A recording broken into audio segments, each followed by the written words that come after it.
Live from Mansion Park in Altoona, Pennsylvania, the final round of the state playoffs. Tonight, a championship in Quad A. The champion out of the West, the Indians of Penn Hills. The champions out of the East, the Falcons of Lower Dauphin. Good evening, everyone. Channel 33 WITF and the Piaa present high school football. It's our pleasure to bring you Lower Dauphin and Penn Hills. Jed Donahue along with Gary Sutton. This is a David and Goliath type matchup. North Hills, number 5 in the country. In the USA Today poll, they are a legitimate outfit out of the West, out of the WPIAL. They are one of the best teams to come here in a while. Lower Dauphin, a Cinderella story. Coming out of District 3 in the Harrisburg area, they are 14-0. They are coming in here anywhere from a 10 to 14-point underdog. Gary, one thing you want to do as a head coach, you never want to read the press clippings. You never want to believe that you cannot win.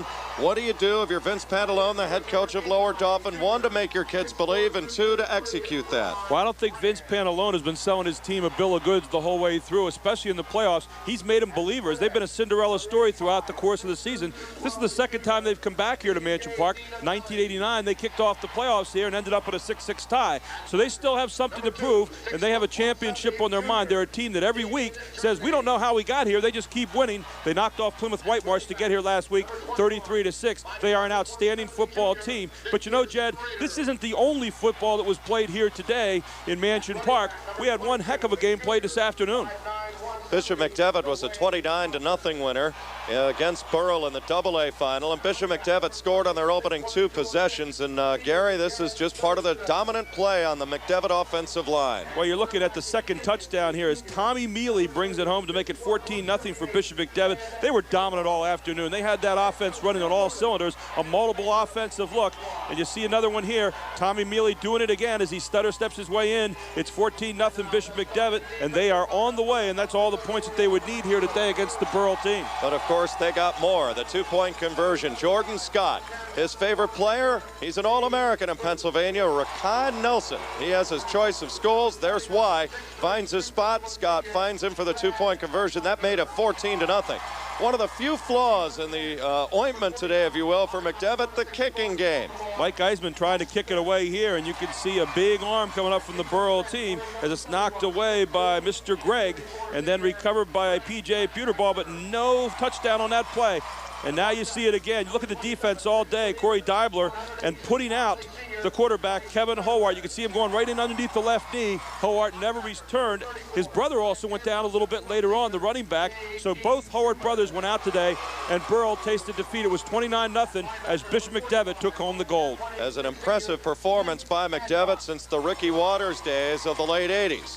Business at hand, Quad A. We talk about Lower Dauphin saving their best for last. Well, since they've hit the playoffs, they have been on a hard roll. They have beaten Southwestern 35-7, Cedar Crest 36-19, Williamsport, a pretty good outfit, 36-0, and Plymouth Whitemarsh in the Eastern Finals a week ago, 33-6. So Lower Dauphin comes in here on all cylinders. This is a team that's going to have to get it done on heart and soul, and they're going to have to do it on how they got here. Forcing, turnovers, togetherness, chemistry, don't panic. You look at the two teams coming in, and Lower Dauphin actually has the better defensive average, although Penn Hills is known very much for their defense. Lower Dauphin only giving up 8 points a game, and here you see the Falcons flying in.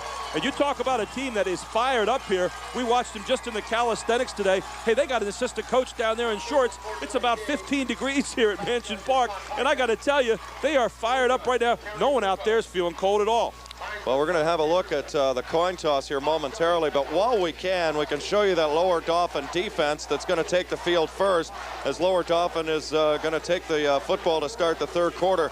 This is the kind of thing they're going to have to get done. They're going to have to meet the ball. They forced 6 turnovers in their win over Plymouth Whitemarsh a week ago. Let's quickly look at the Lower Dauphin defense for you as we get this started. Well, when you take a look down their defensive team, this is a team giving up only 8 points a ball game all season. And they're a team that's going to need the defense today. You see the defensive ends there, Smith and Leckleitner. You see Brad Leckleitner, Dave Hoops, Mike Lehrman, J.D. Schumann, Luke Hancock, Jason Rode, Brad Strom, Shannon Schertzer, and Brian Broadwater. Well, we're going to take you around Mansion Park right now, give you a flavor of this boys Quad A final between Lower Dauphin at 14-0, 14-0 as well as Penn Hills. But first, we're going to get into the national anthem and give you kind of a taste as to what this atmosphere here at Mansion Park in Altoona is all about.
Dauphin fans have come en masse. They must have 5,000 or 6,000 here at Mansion Park in Altoona. Some of the numbers defensively, we saw some of the personnel. We'll get to the coin toss momentarily, but I'll tell you this, a team creates a lot of turnovers. Well, Jeb, we ran through this team. Broadwater, 158 tackles, Schumann, 43, and Hoops, 36. They're the leaders on the team. And let's head out to the middle of the field now for the coin toss. Visiting team, I'm going to toss the coin. You call it while it's in the air. If I drop it, we'll throw it over again. Blue is one. You have your choice. You want to defer? You're going to. You want the ball? You're going to kick to the scoreboard. Put your backs over. Defer. Huh? I will. Wait a minute. Wait a minute. Wait a minute. Lower Dauphin has one off, and you heard their choice. And they're going to kick this way. Let's have a good ball game, guys. Well, one thing we had mentioned in the first game against Bishop McDevitt and Borough, McDevitt won the toss, got the ball to start the third quarter. One good thing, when you're tight, maybe it is good to go on defense. Not handle the football, but just really start just kicking it in a little bit. Start hitting some people. Well, you want to get yourself into the frame of mind of the game, but someone's got to play offense, and so why not Penn Hills? They said, hey, we could put some points on the board too. 30 points a game almost, actually 27.4 for Penn Hills. They give up 9.2. Let's take a look at the Penn Hills offense. Ron Graham, the tight end, he's a good one. Kevin McCoy at offensive tackle, number 77. Mike White, the offensive guard, he only goes about 300 pounds. Jared Smith, the center, 55. Damon Gibson, a 324-pounder. Fitzpatrick, the offensive tackle. Split end, B.J. Dinatow. Glenn Gilmer doesn't throw very often, hasn't thrown an interception all year. Damian Germany. And then the two big ones, you have Dwayne Thompson down there, the tailback, number 22. He has 1,566 yards this year. Victor Strader, who's not starting, has 1,457. But you see Garrett Livingston in there at fullback, number 28. He has 225 yards gained this year. This is a team that doesn't rely as much on the passing game as most others you'll see. Only about 48 attempts all year for the quarterback. However, it's a team that has a potent running game. Two guys back there with 3,000 yards together. Eric Miller, going to be a short kick. Fielded by the up man at the 40. This is going to be Dan Chichilla. He is a 6', 160-pound junior, and we are underway. An excellent field position for Penn Hills. Well, Lower Dauphin is going to put 8 or 9 guys in the box as you see the return on the kickoff. And sometimes when you want to stay away from danger, you create this. Well, you want to talk about fine camera work right there. You get to start and look at the game from the WITF crew down in the field. And Penn Hills comes down and opens up now. You talk about a huge team. The two guys to look at tonight, Mike White and Damon Gibson, they go 300 and 315 pounds respectively. Garrett Livingston, handoff, Dwayne Thompson right in the middle, nothing doing. In on the stop, Jason Rhodes, 6'2", 222. Yes, Lower Dauphin does not have a lot of size, but they have a lot of quickness and they fill the lanes very well, as evidence here. You'll see the handoff right here. Lower Dauphin can get to the ball as quick as anyone. They like packs of sharks to a feeding frenzy. They only average 216 pounds on that line compared to 268.8 on the offensive line of Penn Hills. The big matchup, 79 in blue Leckleitner against Damon Gibson, who's 318 pounds. Handoff, second man through. It's going to be Strader. Strader outside of the 40. Strader foot race. 30 and bringing it. Strader to the 20. Strader all the way down to the Lower Dauphin 12-yard line. He didn't start, but when he does, it's pretty scary. Every time Victor Strader touches the football, he averages 7 yards a carry, 44 on that particular one. So he ups that number a little bit. 14 TDs this year, and watch the burst of speed. One little jute, and he is out of there and heading for daylight. And look at Victor Strader try to outrun the entire LD team. He has very quickly put Penn Hills into scoring position. Victor Strader. Only a junior. Full house look behind the quarterback, Len Gilmore. Handoff, Dwayne Thompson, and he slams inside the 10, and he's all the way down to the Lower Dauphin 6, a gain of 6 on first down.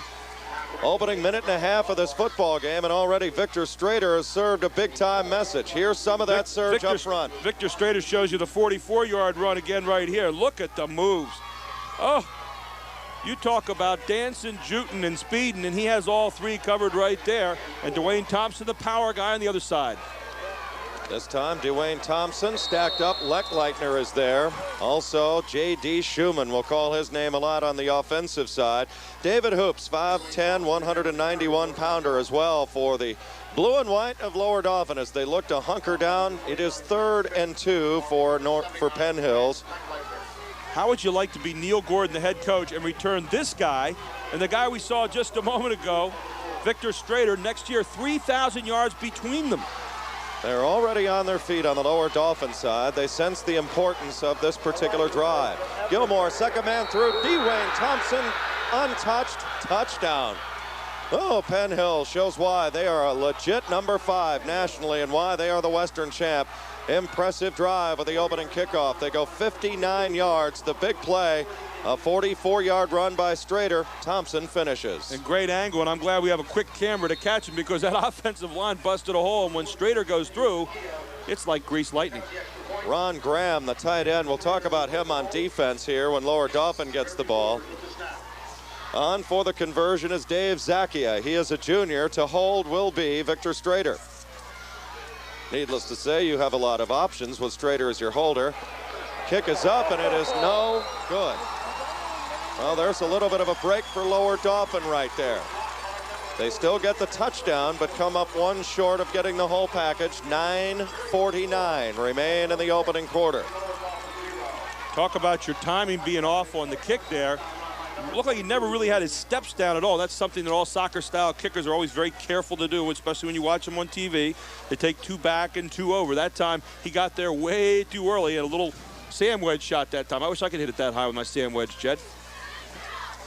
Here's the play that really set up the touchdown. You see Victor Strader take it off. Look at Ron Graham, 89. Watch his cut. Oh, right off the right foot, and he is out of there and head right down inside the 10-yard line.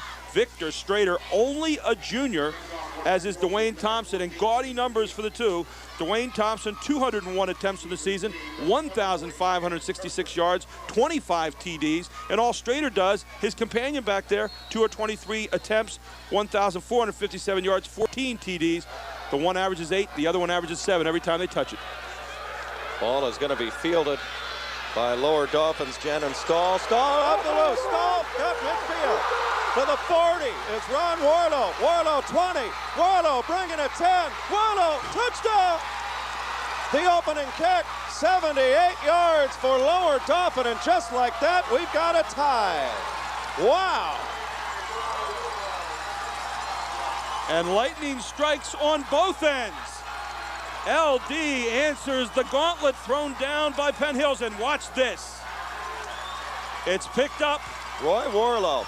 Roy Warlow, junior, 5'11", 169 pounds, and he sees the hole and heads for daylight, and all he's got to do is outrun one man, and he does that as he angles to the near corner, and the LD fans here have absolutely erupted. Brad Miller is on for the conversion. Roy Warlow. So many lookalikes. The kick is up by Miller, and it is good. Wow, what a turnaround that is. A 78-yard kickoff return by Roy Warlow. 7-6 Falcons. Well, they can fly, just like their nickname, and they show it there. What a return this is. Here he is again. He could run for mayor right now over in Hummelstown. Mr. Warlow, they'll call him after this play, as he just runs, and that's all you could see the rest of the way was number 29 running away from you. And Penn Hills is put into shock. They made it look easy coming down the field with their offense, and now LD answers without ever having to put their offense on the field. Well, that is the, I believe, first kickoff return for a touchdown in Quad A PIAA State Championship history. 9:37, this is year number 8. So Roy Warlow is into the books. Boy, is that a huge, huge play for Lower Dauphin. You mentioned the David and Goliath factor. I mean, Penn Hills just walks all over him on the opening possession, and boom, 8 seconds later, lead. Well, David just threw a pretty big stone on that one. Here's Miller. Pops it up, ball is loose. They better cover it, and it goes out of bounds. Lower Dauphin almost got that. Hey, I'll tell you what, these Lower Dauphin kids are fired up. They're coming down in a hurry. They say, we're not real big, but we're fast and we're pretty smart. And they almost picked up a relatively long onside kick. It just bounced away, one little hard bounce out of bounds. Well, Gary, one thing about hustle, that's attitude, and that's one thing that Vince Pantalone has not had to teach or preach to his kids all year long. Big reason why they're here, big reason why they're 14-0. Well, you know, when you're a coach coming into this situation, Jed, you got to sell your kids. And Vince Pantalone is one of the best salesmen right now in District 3 and anywhere in the state because he sold his kids throughout the season. Everybody you talk to say, hey, I don't know what these guys do. Now they're saying offsides, lower Dauphin. We were saying there, Jed, a lot of people are saying they're not impressed with Lower Dauphin. They don't do this and they don't do that. All they do is win. And they've done that with alarming regularity. They're undefeated right now coming in, and they may not be big, but they certainly are playing with big hearts and a lot of courage right now. And Penn Hills is going to opt to let them kick it one more time. They've got some fleet-footed backs back there, and they want a chance to do what Mr. Well, some of the Worley numbers did just a moment ago. Yeah, some of the numbers on Dwayne Thompson. What, about 4 kickoff returns in our pregame notes, 1 for a touchdown. Guy's averaging like plus 40. Yeah, I'd make him kick 2. Well, those kind of gaudy statistics. Well, Victor Strader has 7 this year for 42 yards. He averages 6 coming back. And then you have Dwayne Thompson, 45-yard average on the kickoff return, 1 for a touchdown, and he's only returned it 3 times. People don't kick to him very often. Speed kills, and you just kind of look in the mirror a little bit. And I mean, they've got guys just reflect off one another. They got speed all over the place. A store of athletes, according to Coach Pantalone. High short kick. This time it's going to be fielded by DJ Ricketts. And Ricketts has swarmed at the 33-yard line. And what's interesting, if Penn Hills would have taken the penalty, they'd have gotten it at the 35-yard line. Instead, they ended up getting it at the 35-yard line. You can see it right there as they're pushed out of bounds, so no change for either team on that one. My mistake. It's Chichilla on the return. At the 33-yard line comes Penn Hills, their second possession. They went 59 yards for a score in their opener. Big play in that drive, the 44-yard dance to the 13-yard line by Victor Strader, who is into the ball game now, along with Garrett Livingston. Livingston on the carry, right off the gut. Leckleitner's got him at the 36-yard line, a gain of 3. That is all. If we can get a look at number 65 there, that's Damon Gibson, 318-pound offensive guard. And if we can also get a look in there at Mike White somewhere along the line, and you can get his number right here. 75, 295 pounds. And these guys are athletes, too. This is not just sticking a bunch of big guys up there and just try and run around me. These guys can drive, block, and get downfield with the best of them. Gilmore under center. Power I formation. Dwayne Thompson to the outside, 40 to the 41. Good yardage there as he gets about 4. One thing that Neil Gordon was talking about, the head coach at Penn Hills, he says Lower Dauphin creates turnovers, 1, because they hit you on the arms, and 2, they hit you at weird angles. Watch how they go after him here. Well, they really come after you. They try to strip the ball. You got one guy hold him up and 2 guys coming down after him. They're plus 13 in the playoffs, but you're looking at a Penn Hills team, which is also pretty good on the defensive side, plus 28 for the year. 3rd and 2, Penn Hills at their own 42-yard line. Delayed handoff, he's not gonna get there. Dwayne Thompson is hit and dropped at the line of scrimmage, and in on the stop is Big John Ward, and Leckleitner is also in on the play, along with Matthew Smith, only a sophomore. Leckleitner right there, he's the first one to get him. He just says, you're not going anywhere this time. Hey, you might have decimated this on the first series, but not this time, as LD rises up in a fury. Back to punt now will be Dave Zakia. Going back is Brad Strom. Well, they've returned a kickoff for a touchdown. What about a punt return? 7 minutes and 50 seconds to go in the opening quarter. Zakia, high end-over-end kick. Strom calling fair catch at the 23.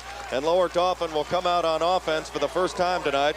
Let's have a look at that Lower Dauphin offense led by Brian Broadwater, one of the best quarterbacks around. A clever guy, doesn't beat you by making mistakes. Brian Broadwater, 131 attempts, 75 completions. You can see up there a tight end to throw to, Mike Lehrman. Brad Leckleitner, Jeff Foltz, Dave Hoops, Andy France, Brad Stone, Brian Broadwater will spit it out. Brad Hitz, J.D. Schumann, and Shannon Schertzer. It's going to be Schumann right up the middle. Schumann bounces outside, has the 20, and he's not going to go anywhere as he is in a wrestling match with Jeremy George. And again, you talk about the athleticism of Penn Hills. It's featured on defense, and their big hammer, jackhammer, is 89, Ron Graham, considered one of the 5 best juniors in the country. He's going to have everybody after him next year, a Brandon Short clone. Well, anytime you're playing like that, you got to have a guy like Ron Graham in there, and he's going to be a superpower. But we talked about Broadwater. Broadwater on the season, 131 attempts, 75 completions, 57.3 percentage, 17 touchdowns, and only 5 interceptions. Warlow is into the game behind Broadwater. Handoff goes to Schumann. Positive yardage to the 25. He's got about 3. It's going to be 3rd and 9 coming for the blue and white of Lower Dauphin. Penn Hill's team so big, they average somewhere close to 260 on their defensive line as well. They are very, very tough to run into in the middle. And then when you get to the outside, they use blinding lateral speed to stay right there with you. The 2 Leckleitners, they're the anchors of this offensive line. It's a team that plays so well together. You can never underestimate chemistry. Another one is Andrew Frentz. Warlow in motion. Broadwater rolling, looking. Under the gun now. Now he's going to toss it downfield. An incomplete pass intended there for Michael Lehrman. 6 foot, 186-pound senior, and he was covered like a blanket downfield that time by Jeremy George. You talk about laying out the heat. Penn Hill's doing a job this time. Watch the heat come on this particular play as Damon Gibson. You want to talk about big and you want to talk about quick. Damon Gibson is going to force Broadwater to throw this one quick. Here he comes.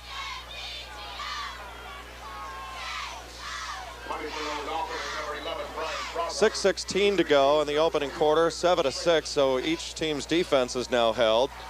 So that electrifying beginning, things have settled down a little bit. May have a penalty against Penn Hills. Quick, let's look at the stop score for Penn Hills, and I'll tell you up front, there he is, Ron Graham, 89, the linebacker. He's the anchor, only a junior. You've already seen Victor Strader on offense. He's a dynamite free safety. Well, this is the defense that's picked off 20 this year, and it's also a defense that's recovered 15 fumbles. Jeremy George, Dinatow, White, and Connors, the big guys up front. You see Gibson, Graham, Livingston, Thompson, Germany, Britt, and Strader. Broadwater will punt to Victor Strader. Equally dangerous as a punt returner. Penn Hills loves to win the kicking game from you. They go after it. High punt by Broadwater. Strader looking at his 30, right through his hands. It's a live ball. Lower Dauphin may have it at the 24, but I think Strader fought it and got it back. He did. Wow. Averting disaster is Victor Strader, because Lower Dauphin had a numbers advantage there after it went right through the wickets. Well, Strader looks like he just loses it in the lights, and it goes straight through his hands, kind of an odd-looking thing, and now he shows you his quickness as he gets right back on top, but he has 2 Lower Dauphin kids to fight for it. You'll see it from a different angle here. Ball bouncing all over the field, and Strader finally gets on top and recovers. It's been snow in the Altoona area, not as much as forecasted. The field is in great shape. Lower Dauphin coming on the blitz. Handoff goes to Strader. They're stringing him to the outside, and he's only got a couple of yards. And Lower Dauphin again, great help defensively. J.D. Schumann is in on the stop. Also on the stack there is Luke Hancock. He's a hammer, 5'10", 186 pounds, and string him out. Watch the lateral pursuit here by Lower Dauphin. They are quick to the ball, and they get there in bunches. They don't try to bring you on one-on-one. They try to get you about 4-on-1, and so far tonight, after the first series, they have been very, very successful. Lower Dauphin daring them to run. They have 8 guys in the box. That is what their focus is. Here they show blitz again. Len Gilmore, handoff, the fullback, nowhere to go, nowhere to hide. Garrett Livingston, down he goes. Make it straighter, rather. And a loss of maybe a yard or 2. It'll be 3rd and 9 coming for Penn Hills. Look at the pursuit here. Matthew Smith and David Hoops coming up to just track him down and pull him back, and they say, you're not going anywhere. As Lower Dauphin playing possessed right now on defense. It's almost like the first touchdown, Jed, just angered him. 4 minutes and 50 seconds and counting to go in the opening quarter, and there you see some of that. David Hoops, outstanding play. 5'10", 191-pound senior David Hoops. One thing you want to watch out for with their speed is the misdirection type stuff, and Lower Dauphin jumped there, encroachment. They got Brett Leckleitner, 6'2", 234. Again, your aggressiveness. When your emotions are running high, you've got to keep them in check sometimes. Stay disciplined, stay focused, keep it in front. You know, someone once told me they had a lot of emotion. Someone once told me they have a lot of emotion at the Alamo, but you know what happened there. And so, you know, you got to keep that emotion under control right here. And Leckleitner a little bit fired up trying to do his job. And he said, it's just a little bit too antsy that time, Coach. It won't happen again. 3rd down and 5 for Penn Hills. They have it at their own 31. Dwayne Thompson going to be the second man through at Strader, and he's about a yard shy of a first down. That is a great tackle because they moved him backward. He's about a half yard to a yard short. Leckleitner is in on the stop along with J.D. Schumann. I've got to tell you, I haven't seen speed like this before in high school, Jed. Dwayne Thompson is through there before you even have a chance to look at him, but look at the pickup by Lower Dauphin. Great job of reacting finally. That could have been a big gain, and all of a sudden just stopped. Says the buck stops right here. In this case, Dwayne stops right here. Well, this is a message play for Neil Gordon. 4th and 1 at the 35, your own 35, and yet you're going with a jumbo package. They're going to go for it. Second man through, first down, Dwayne Thompson, the surge to the 44. When your offensive line averages 285 pounds, you look like a riverboat gambler in theory, but in abstract, you are pretty much a safe bet. Well, all you got to do is get in behind the big guys right there and just surge forward. You see it right there as they just pounded their way through you saw number 65 in there for Penn Hills, Damon Gibson, the 318-pound senior, and he helped to break a big hole to get that first down. Penn Hills has had the football much of this first quarter, yet trail. Handoff, this is going to be Thompson to the outside, and a big tackle by Broadwater to save some major damage, a gain of 5. Brian Broadwater, the leading tackler on this team, just went right for the legs that time. That's where you have to go when you have these two fleet backs. As you'll see the quick kick out here. Now watch Broadwater come up hard, and what a good open field tackle. That's the way you do it. See, there was nobody else behind him. Yeah, playing a team like Penn Hills, you're always just a disaster away from getting licked. I mean, that was a step away from score. Showing blitz again. Gilmore delayed handoff straighter, and he's short. He's about a yard shy. They're running behind your man right there, Damon Gibson. He is a house. 1+ area code at 318 pounds. Well, watch Damon right here lead it out. You see his big number in front there and just get in behind him. But I'll tell you what, right now Lower Dauphin is blitzing every time. And what they're saying to Penn Hills is throw the football. We don't think you're ever going to throw it, so we'll come with the blitz every time because we're going to stack you up on the line. And that's the whole idea right here. Watch the linebackers. They've stunted literally just about every play. Looks like 5 guys. Now there's 7. They're blitzing again. This time Thompson to the outside, and he's close. I think he's got it. Tackle made that time by Brad Leckleitner.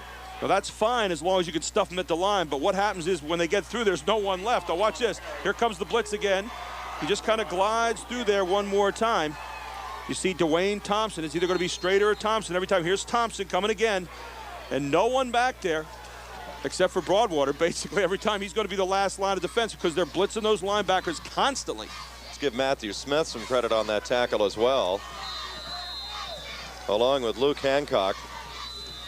Got a timeout, 1:56 to go here in the first quarter. It's 7-6 Lower Dauphin, a 78-yard kickoff return by Roy Warlow after Penn Hills had scored on the ensuing possession of the football game. What you're seeing right now is emotion and quickness versus size and quickness. Ball at midfield. Lower Dauphin showing blitz again. Strader stringing it out, trying to get outside, cannot. Drop for a loss of maybe a yard. Great tackle made by Shannon Schertzer. 6 foot, 168-pounder, and he just kind of got underneath and took his legs out. Pulled the rug right out. Shannon Schertzer coming out of his defensive back spot. They know the run's coming every time, so he just comes up out of the defensive back spot. And watch this. Submarine right there as he gets down to legs. Every tackle on these two running backs, they're going at the legs. Second down and 10 now. The ball right at the midfield stripe. Down to 1:15 to go here in the opening quarter. The championship in Quad A. Blitz again. They're almost offside. Hello at the 48-yard line. Luke Hancock untouched. Bang. And that time, cool hand Luke Hancock as he knifed his way through and gunned down the back, the 5'10", 186-pound linebacker. Look at this.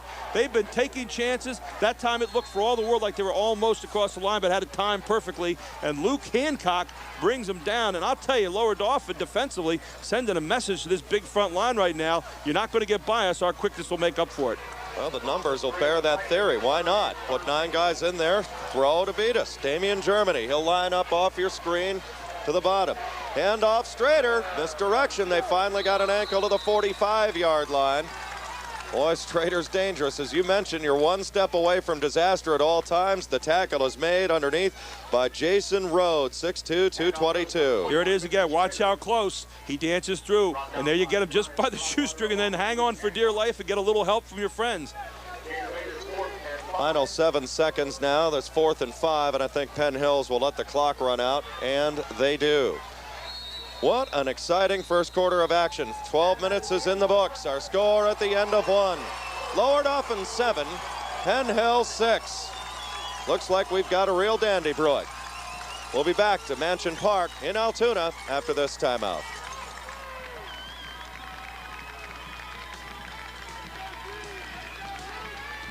A lot of fireworks in that opening quarter, Gary, especially the big kickoff return by Roy Warlow. Say that 3 times fast. It's kind of a tongue twister, but he twisted his way into the end zone. And I'll tell you what, that was a huge play for Lower Dauphin because it only just kind of backed up what the coach has been selling them all week. Now they really believe they can play with them. Roy Warlaw danced his way into the record books here in 4A history by running back a kickoff for a touchdown, and it came at exactly the right time as he managed to tie the game up and then take the lead. There's the first touchdown here. Dwayne Thompson. Dwayne Thompson takes it into the end zone. That's 6-0. They missed the extra point, and now watch Roy Warlow. He becomes the hero here with this one return. Looks at the middle. Says, I think I got it going. Wait a minute here. Got a wedge started. Now there's a hole. One guy falls down right there, and then he is off to a run to glory. Hopefully, visions of gold medals dancing in the back of his head as he heads for the end zone, outruns the last man to the pole, and he's in for 6. The extra point was good, and that's where we sit right now. Lower Dauphin 7, Penn Hill 6. That was Don Chichilla who was trying to chase him down in the backfield that particular time. Great play, and another thing that Lower Dauphin has been doing is that they are just crashing through, showing blitz, putting 8 or 9 people into the box at the line of scrimmage, daring Penn Hills to throw, and we'll talk about Gilmore's numbers here in a minute, but they just do not throw the football. They don't like to. Watching Mansion Park, Altoona, the final of 4 games earlier today for our audience in Harrisburg and the greater Harrisburg area.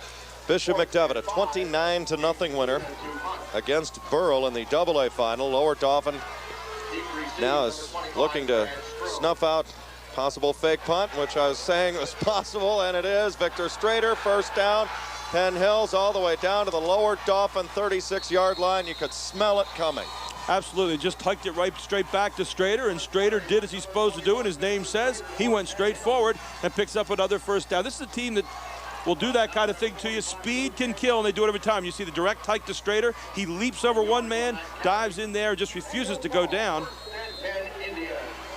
Jarrett Smith, a big block that time. 13th play of this particular drive now for Penn Hills. Opening minute of the second quarter. Lower Dauphin leading 7-6. Penn Hills has converted 4th down twice in this drive. Dwayne Thompson flashes to the 34-yard line. Or he is dropped there by Matthew Smith. Matthew Smith playing an outstanding game here in the first quarter. You'll see why. He's blitzing every time, and Matthew Smith comes up to stuff Dwayne Thompson just past the line of scrimmage, gain of 2. First quarter stats, Jed. Hey, LD not winning the numbers on the stats so far. 89 total yards to 1. LD has 1. Lower Dauphin has only run 3 plays on offense. Handoff, Dwayne Thompson slithers forward across the 30 to the 28-yard line, short of a first down, but a gain of 6. It'll be 3rd and 2 coming for the Indians. Well, they're continuing to pound it out here on the ground, and again, Lower Dauphin continues to take chances, be a riverboat gambler, and you'll see it right here. The handoff again, speed and power. That's the combination that Penn Hills brings to the table. There's that big surge up front. These are a lot of athletes. Yes, they're 280, 290, even 300 pounds. But boy, can they play. You've got battlers in there against size, and I'll tell you what, that big front line has not been able to really establish a presence totally yet. 3rd and 2 again. Handoff, Dwayne Thompson, he's got the first down. He's among all the tall timber there, and it squeaks forward to about the 23. Should be good enough, a gain of 4 to move the chains. 10:39 to go in the second quarter. Penn Hills trailing 7-6, but moving into the red zone slowly but surely. Well, and really trying to take the sting out of a fired-up bunch of Falcons who have just been gang tackling and blitzing literally on every play, knowing full well that no one is going to throw a pass out there. Full house backfield now behind Len Gilmore. He's a junior. This is a junior-laden team. Again, Lower Dauphin showing blitz. Gilmore, handoff, Thompson steps through, big hole all the way down to the 15 to the 13-yard line. Thompson just with absolutely, and we've said it before, I have to say it again, blinding speed. It's hard to pick him up. Watch this. Watch the surge. There, and now watch. Just a total surge forward, 5 yards in literally no time, and the Lower Dauphin kids have to react quickly to bring him down. Gain of 8, 2nd and 2 now at the 16, and you can see that lane running. You need some courage to get in there because you're going to get hit on the way through, but he is fast enough where it doesn't really matter. He is just a huge fire that they have to put out. 2nd and 2, Victor Strader, little pitch. Strader slams forward, another Penn Hills first down, all the way down to the 11, a gain of 5. Nothing fancy about this. Good tackle there by Michael Lehrman, number 27, as he came up out of the linebacker spot. You'll see it here, but you can't afford too much of this if you're Lower Dauphin. You can't afford to have this team come in and put 12, 13, 14 plays on a drive. The fatigue factor will wear you down. I don't care how much emotion and how fired up you are. 18 plays in this drive so far for Penn Hills. They are just grinding it out. Here's the 19th play upcoming. The ball at the 12. Gilmore, little bootleg this time, and he's going to be hit for a loss, maybe a yard. Brad Strom in on the stop for the Falcons of Lower Dauphin, a gain of a yard.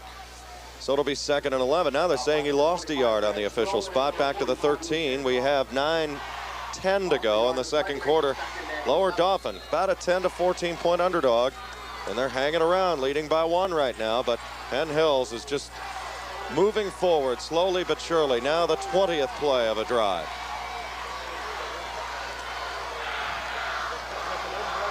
Second man through, it's going to be Strader, and he's going to be hit for a loss all the way back near the 15-yard line. Great play by Shannon Schertzer again.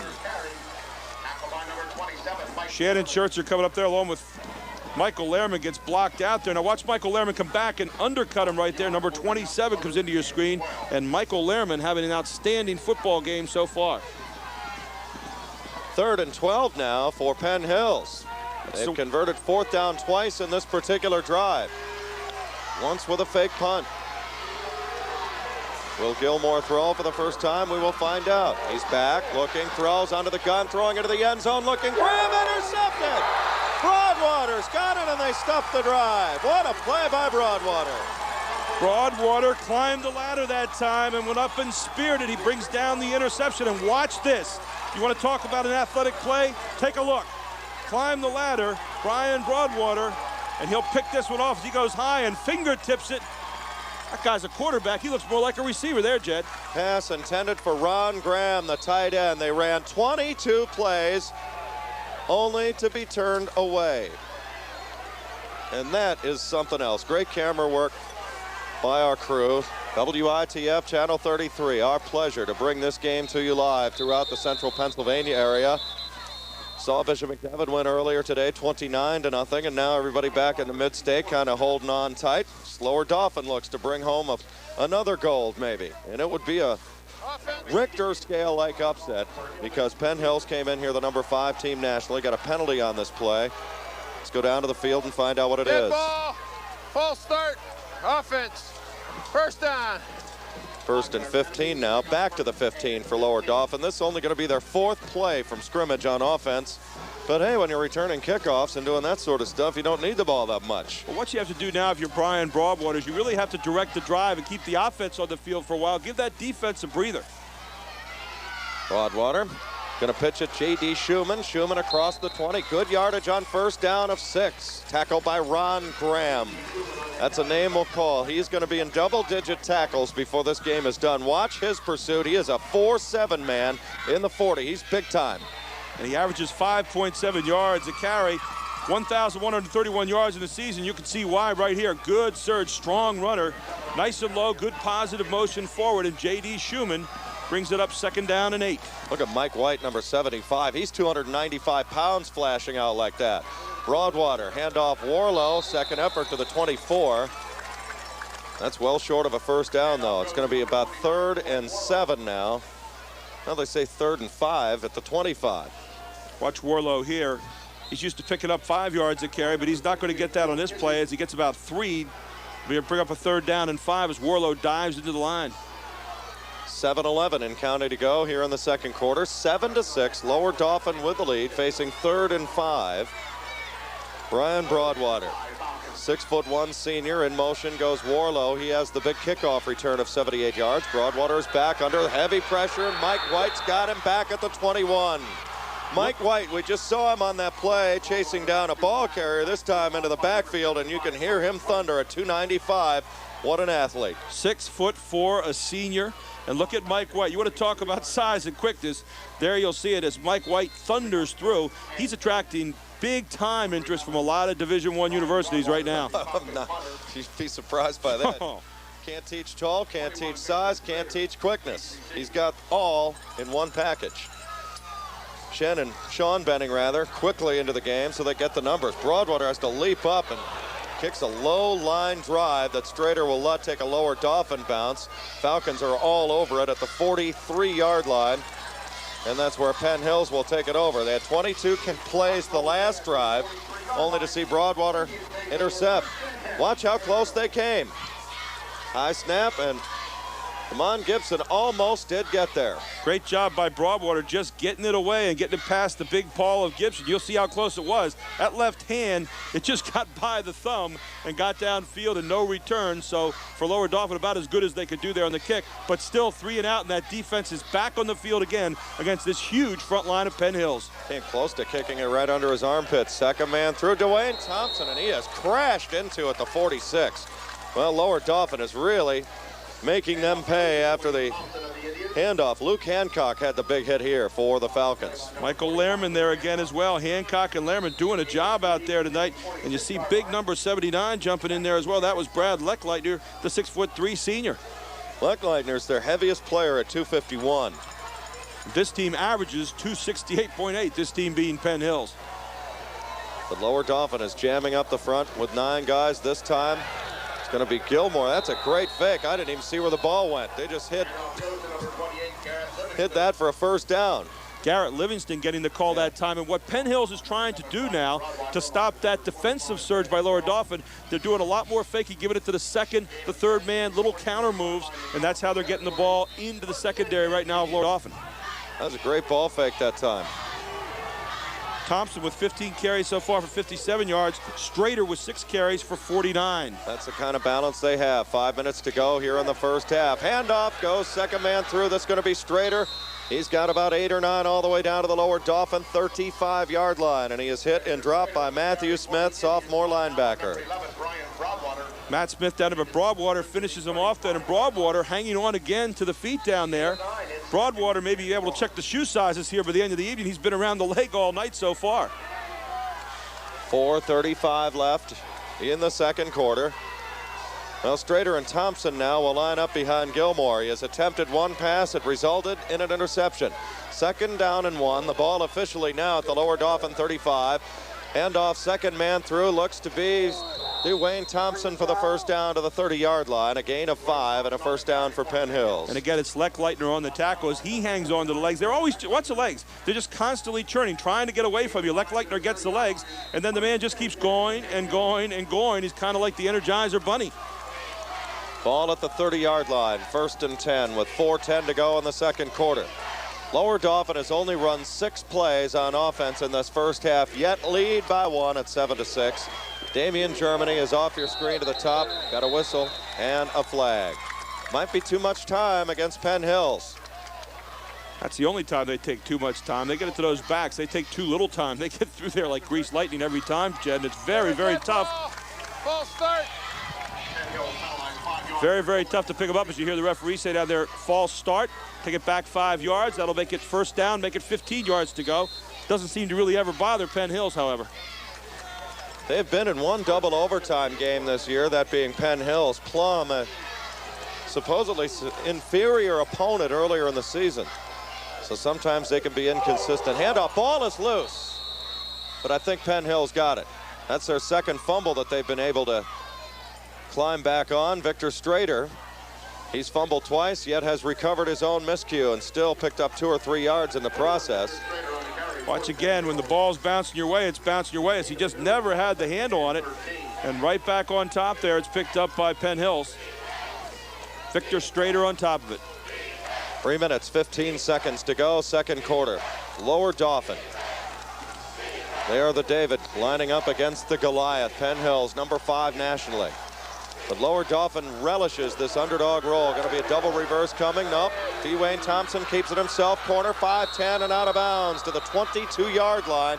Close to a first down. And there is that misdirection we were talking about that head coach Neil Gordon is going to a little bit. And he needed one to spring his star tailback, Dwayne Thompson. Just a momentary fake handoff to Damien Germany, and then Thompson turns the corner. And when he does that, get out of town, he's heading for home. Finally pushed out of bounds down there, but again, gets most of that penalty yardage back and more. It brings up a 3rd down and 4 yards to go, 2:58 to go here in the first half. Gain of 11 for Dwayne Thompson. He has 68 yards here in the first half.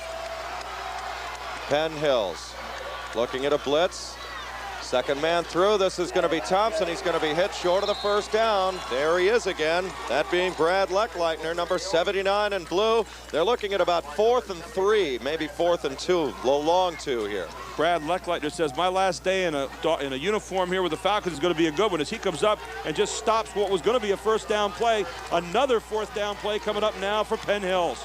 The ball at the 22.5-yard line as you see the great surge by Leckleitner. They come to their feet on the Lower Dauphin side. It is 4th and 2. They'll need the 20 for a first down. 8th play of the drive. 2:15 to go, and we've got movement up front by Penn Hills. There's no doubt about that. Jumping in there was Corey Connors, and that's going to be 5 yards the other way. Now that's going to create 4th and 7. There you see it. See it right there as Kevin McCoy drawn off, and that's exactly what Lower Dauphin's got to do right now. You can see illegal procedure against Penn Hills, so that'll bring it back now. Becomes, for most teams right now, a passing situation, but I'm not so sure for Penn Hills with Dwayne Thompson and Strader back there. Now 4th down and 7. You might see him set up a screen. With the blitz that Lower Dauphin has been showing, you let the pursuit come and then you set the screen up. Into the ball game now is Garrett Livingston. He will join Dwayne Thompson. Len Gilmore, he doesn't throw much, but he's an effective leader. 14-0 these two teams are. They're here for a reason. They've been the best in their respective region. Gilmore back, looking, throws, hit as it goes, and it's a first down to the 16-yard line, and Gilmore took a wallop as he let that go, because coming up his backside was Michael Lehrman. Michael Lehrman all over the field. Now watch Gilmore just stay in there. He looks. He's got his man, and he finished it out despite having a man around his waist. Good coverage downfield, but not good enough as it's completed down there. Ron Graham, the tight end, he had 4 catches a week ago in the Western Final. 1:50 to go. They keep the drive alive. Second man through. Ball is loose again, and this time we'll see who's got it. I think Penn Hills recovered their own fumble again. Almost like a basketball. It's getting a true bounce every time right into the Penn Hills hands. He's got a magnet in his hand or something. Just comes right back to where it came from. Victor Strader says, there it is again. Let me gather it up, as he came back shaking his hand that time to the huddle, but apparently okay as he's still in there. They still get 2 yards at 2nd and 8. The ball at the Lower Dauphin 14. 1:20 to go, second quarter. Handoff, second man through. Dwayne Thompson, big hole to the 5 to the 4-yard line, and a first down for Penn Hills as they run right behind the big fella, Damon Gibson, 318 pounds, and he created not 1 lane but 2 to run through that time. Great faking to the open man, and Lower Dauphin bit, and then the second man through has a little room to run, and you can see him covered right on through. It's Thompson as timeout is called down on the field. We can look at that replay again. You look at 65 in white. This guy's 318 pounds as Penn Hills will talk it over.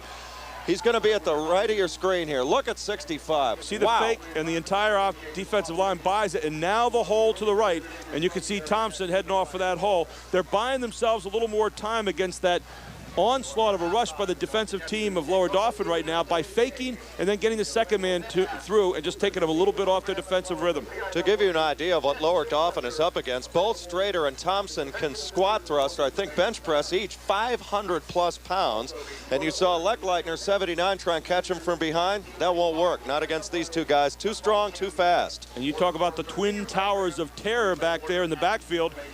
Watch this line surge. First of all, it's been opening them up all night. As you'll see, everybody push it to the right there, and then the hole opens. And here comes Thompson, setting them up for possibly another touchdown. Thompson with 19 carries for 83 yards so far. Strader with 12 for 74. And there's that balance again between those two outstanding runners. Garrett Livingston is in. Handoff, second man through. They're close to the touchdown. I think it's Victor Strader to the 1. Boy, they just do not mess around. They hide that ball so well, it's tough to pick up. Len Gilmer doesn't have an interception this year. He doesn't throw many passes, but watch the ball handling back there. It's Ron Graham, the tight end, in a jumbo package. Big Ron Graham banging his way in, and you may see it again as they've got everybody up there. Graham and Livingston. Handoff, Dwayne Thompson. Did he get in? No indication yet. Penn Hill says touchdown. The officials are waiting. I don't think so. He might be a half yard short. They say his knee was down. Got a player hurt for Lower Dauphin. Wait until we get a number on that. Boy, you really hate to see this. Yeah, you're playing in your last game of the season. You've made it to this point, hopefully injury-free, and now you come up like this. You know these kids, every one of these kids wants a chance to play in the game tonight, give that gold medal effort they've been waiting for their entire lives as far as athletics to this point. 36 seconds to go here in the half. And the injured player is Matthew Smith, who's had a great first half. He's a sophomore. And again, look at the surge. This is Ron Graham, the tight end, that got it down to the 1. Check that. That's the second play of this drive. That's Dwayne Thompson. They've had this thing 11 plays. They went 22 the last time. They are 3rd and goal from the 1 yard line. Let's hope Smith is just shaken up a little bit. 7-6 the score. Again, you mentioned how sports medicine has advanced. You said that a lot. We've talked about that particular subject an awful lot. It's just amazing what these people can do on site anymore. I'd say in the last 20 years, Jed, sports medicine has really taken a giant leap forward and has become an integral part of what you do as a high school coach, as a high school program, because these people now have the ability to get you ready to play, where in the old days, you went to a doctor and the only thing you worried about was just getting well. Now you get worried about getting well and be able to do things in a shorter period of time. And of course, technology has walked arm in arm with that as well. Here you see the last play again is there's Smith. He's right at the top. He got banged out. Right at the right of your screen on the bottom. Right by the Piaa insignia there. And he just got it burrowed over. He's rush hour traffic right there. And let's hope he's okay. Smith, only a sophomore, a 5'9", 164-pound sophomore. They're still checking him out down there. This is a very good artificial turf. We've talked a lot about the artificial turf today, but it has a little bit more sponge, a little bit more material underneath it than most artificial turfs you ever see. And I'll tell you what, there's some guys that need some artificial turf right now. Jed, as you look out there, it may not be quite that warm tonight. It looks like it might be an ankle. We mentioned the tartan surface. This is as good a surface as there is in the state. As far as AstroTurf, they have a little more padding. It's certainly much safer than Three Rivers or even Veterans Stadium. But again, AstroTurf, the footing is so good sometimes your feet stick too long. It's almost good to a fault. This feels as much like natural turf as you'll get. Now you'll see the play one more time. See? Let's see if we can see Smith. Right there he is, the right of your screen. You see number 49, and watch his right foot in there. And he just gets nicked a little bit right there. You can see it. Again, great camera work by our WITF crew down on the field. 36 seconds to go to halftime here. 7-6 Lower Dauphin, but that lead being seriously threatened. Both Bishop McDevitt and Lower Dauphin worked with the Harrisburg Heat earlier in the week at the State Farm Show because they are indoor soccer and they play on the magic carpet, if you will, or the AstroTurf. So that gave them a little bit of an acclamation, and it's also kind of a good luck charm because Cumberland Valley won in 1992 using the similar theory, and Lower Dauphin went one step further and borrowed shoes from Cumberland Valley to use up here. Well, you need this special turf shoe down here to actually run on this field. You can see the players wearing. It's not the normal shoe with the cleats, not the normal shoe you'd see on a normal field. It's a ripple sole type shoe and really sticks in well in this particular kind of turf. The irony could be developed. Cinderella needed a shoe. Cumberland Valley, a Cinderella story in 92. Lower Dauphin, certainly that in 95, but must dig in on 3rd and goal at the 1. Handoff goes to Strader, hops over, touchdown. Just climbing the mountain that time and down the boulevard. And now Penn Hills takes the lead at 12-7. The old play of head skyward, young man, and you'll see Victor Strader here. Just take it, 2 hands, 2 feet, jump straight up, and he's got 6 into the end zone, and the lead goes back to the other side, the red, white, and gold of Penn Hills. Penn Hills will go for 2. There's 33 seconds left to go on channel 33. 33, a prophetic number. Going for 2. Gilmore going to pitch it back for Dwayne Thompson, who scoots in for the 2-point conversion. It's 14-7. Again, give Len Gilmore. He waited till the last possible second, dished off the football, and Thompson had a clear lane. This is all quarterback play right here. Talk about taking one for the team. Watch the hit that Gilmore gets. His head comes back. He pitches at the last possible moment as he makes the defense buy the fake and then pitches to the outside. You talk about the number 33 on the clock. 33 is the record for the most carries in a championship game, and Thompson so far has 20 carries in the first half. Well, we knew Penn Hills was going to do nothing fancy. They were just going to run the football. 33 seconds to go. Great to have you on channel 33, WITF, as you watch this particular game, the second part of our doubleheader today, which started with Bishop McDevitt's 29-0 win against Burrell in the AA final. Lower Dauphin has only run 6 plays on offense in this first half, but their one big play was a 78-yard kickoff return from Roy Warlow after Penn Hills had scored on the first possession of this football game. And Lower Dauphin still with 3 timeouts to work with. 13 plays, 57 yards. Strader diving in. 2-point conversion. It's 14-7 now for Penn Hills. 33 seconds to go in the half. I have a feeling they'll kick it away from Warlow. Going to be the short man. This is Luke Hancock. Hancock, big hole midfield. Hancock all the way down to the Penn Hills 43. 27 seconds to go. Lower Dauphin still 3 timeouts remaining. Excellent field goal kicker, and Eric Miller, who's got 40-plus range. And this was just a huge blown coverage. Watch Hancock. He looks like he can play some offense. Well, Hancock putting his own personal signature of Hancock on this particular play as the clock ticks down to 24. The lone setback is Schumann. Broadwater is back. Looks, he has a man. It's Rom inside the 40. Steps out of bounds. Saves the clock to the 35. Excellent clock management that time. They burn only 9 seconds off the clock. 17 seconds remain. They still have 3 timeouts left, so they can still go to the middle of the field with a passing game and not have to worry about the clock melting down on them. And the guy you want to think about here is Dave Zakia. Dave Zakia has 7 out of 10 field goals this year, and he's a guy over the sideline right now getting ready to go. Another guy might be Brad Hiltz, number 10. He's one of their big guys that they look for in clutch situations. He's got single coverage. Now they just throw it away. It's going to be Strom. He's got a man wide open. Looking. It's a touchdown. Michael Lehrman. They skipped it to Strom, and he throws it for a touchdown. 35 yards. It was a lateral. It was a live ball. And Penn Hills just totally gave up on it. What a play. It made everybody stop for a moment. Watch this. This might be the greatest play you'll ever see. He does it on purpose. He throws it outside of number 25, Brad Strom. Strom steps back. He lets it fly. You got an incoming right here, and standing on the other end waiting for it, you're looking at Mr. Lehrman. He's been there all night defensively and now offensively becomes a hero for the Falcons as they fly into the end zone. With just 10 seconds to go in the half. Lower Dauphin strikes just like that. The kick is up, and it is good.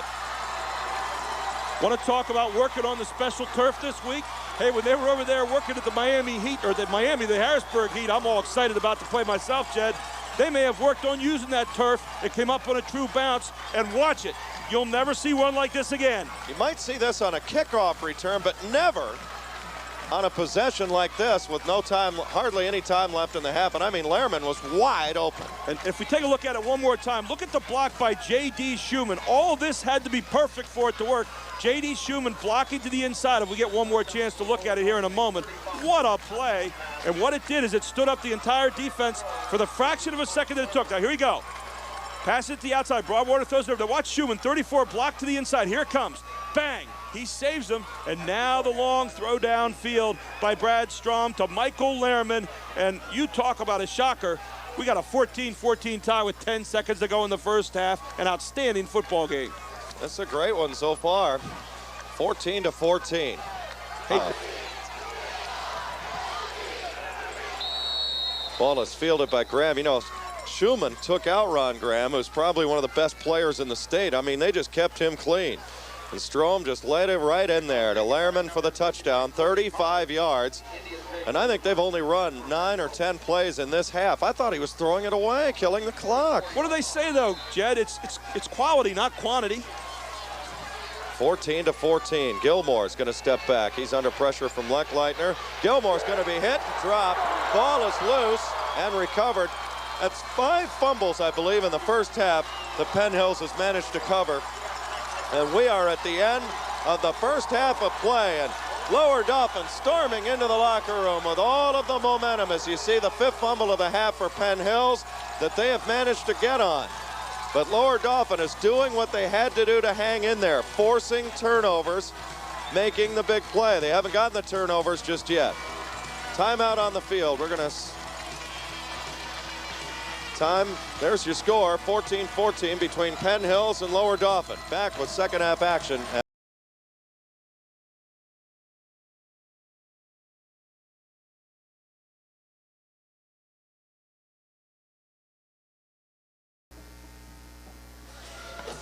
Welcome back to Mansion Park here in Altoona.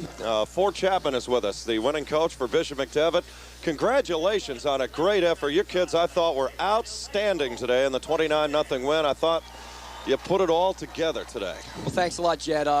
We were hoping that our kids would save a great performance for the final, and they came out on all cylinders, offensively and defensively, and we were able to get a big victory. Well, you're looking for the sweep. You've hung around for the Quad A game. What about that one play? We're going to have you do the highlights here with us. Okay. This is just a great first half for Lower Dauphin. Penn Hills, we knew they were going to run the football, and Lower Dauphin's putting 8, 9 guys in the box and says, all right, beat us through the air if you can. Dare you to pass, no doubt about it. Lower Dauphin's making a great use out of their opportunities. You know, they haven't had many of them offensively. That trick play before the half was incredible, which we'll get to, I'm sure.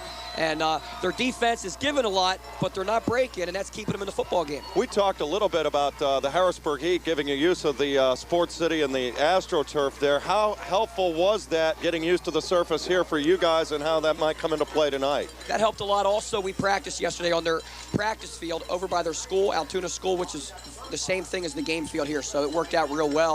And it doesn't take a whole lot of time to get used to this. After playing on some of the fields late in the year we've played on, I'm sure Lower Dauphin and as well as us are excited to play on a field like this. It's beautiful. Well, let's have a look at the pictures. Lower Dauphin's only run 8 offensive plays. Penn Hills took the ensuing kickoff, and I'll tell you, this Dwayne Thompson is the real deal, and this is just a huge offensive line. This is Victor Strader, the 44-yard run, and you know, you're always one play away from disaster with a guy like this, aren't you, for? Sure, they got 2 real quick backs in there with that split back veer, and they can either give it to the first guy or run the option like they did on the 2-point play, and they also run this double dive like you see here right now, give it to the second guy, and those linebackers have a tough time being right and guessing right, although Lower Dauphin did a real good job timing up a couple blitzes and making big losses. And here's Dwayne Thompson. Both these guys can bench press over 500 pounds, so you don't arm tackle these young men, and they show the kind of power and speed. But here's the big play of the half. Roy Warlow, a 79-yarder. Lower Dauphin had a lot of speed. It's subtle, it's not much publicized, but right here Warlow just turns it on. On a squib kick. I don't think Penn Hills wanted to kick it to the deep guys from Lower Dauphin. They got it to a short guy in 29, turned on the burners, and you know, negated that nice drive that Penn Hills put together and got a 7-6 lead. Well, this is how you can be tied at the half when you only run 8 offensive plays. And this was a huge play for Lower Dauphin because, yes, they're the underdog, but hey, they now believe that they're in the football game. And again, Penn Hills, long drive. They only threw the football once, but Brian Broadwater, I'll tell you, this guy is just an intangibles type player for. Jed, I was right down there in the end zone. The tight end dragged away from the play action, and the one guy ended up getting beat, but Broadwater was so quick and so athletic, he made an incredible play. And up and over with Victor Strader. Not much you can do with that kind of line surge, but the play, there's this 2-point conversion, and again, Gilmore, you want your quarterback in the option, hold it late. That was beautiful. I said that right when he did it to the guy standing next to me. I was in the end zone. He held it to the last possible second, and the big play on that drive was that the play action pass to the big tight end. Right. Look at this play right here. I thought he was just throwing it away, and all of a sudden, Strom, boom, he's got Lehrman all downfield. What a play here. Coach Painter from Lower Dauphin told me as he came in, they practiced that this week, and oh, what a change of momentum, and it makes for a super exciting second half here.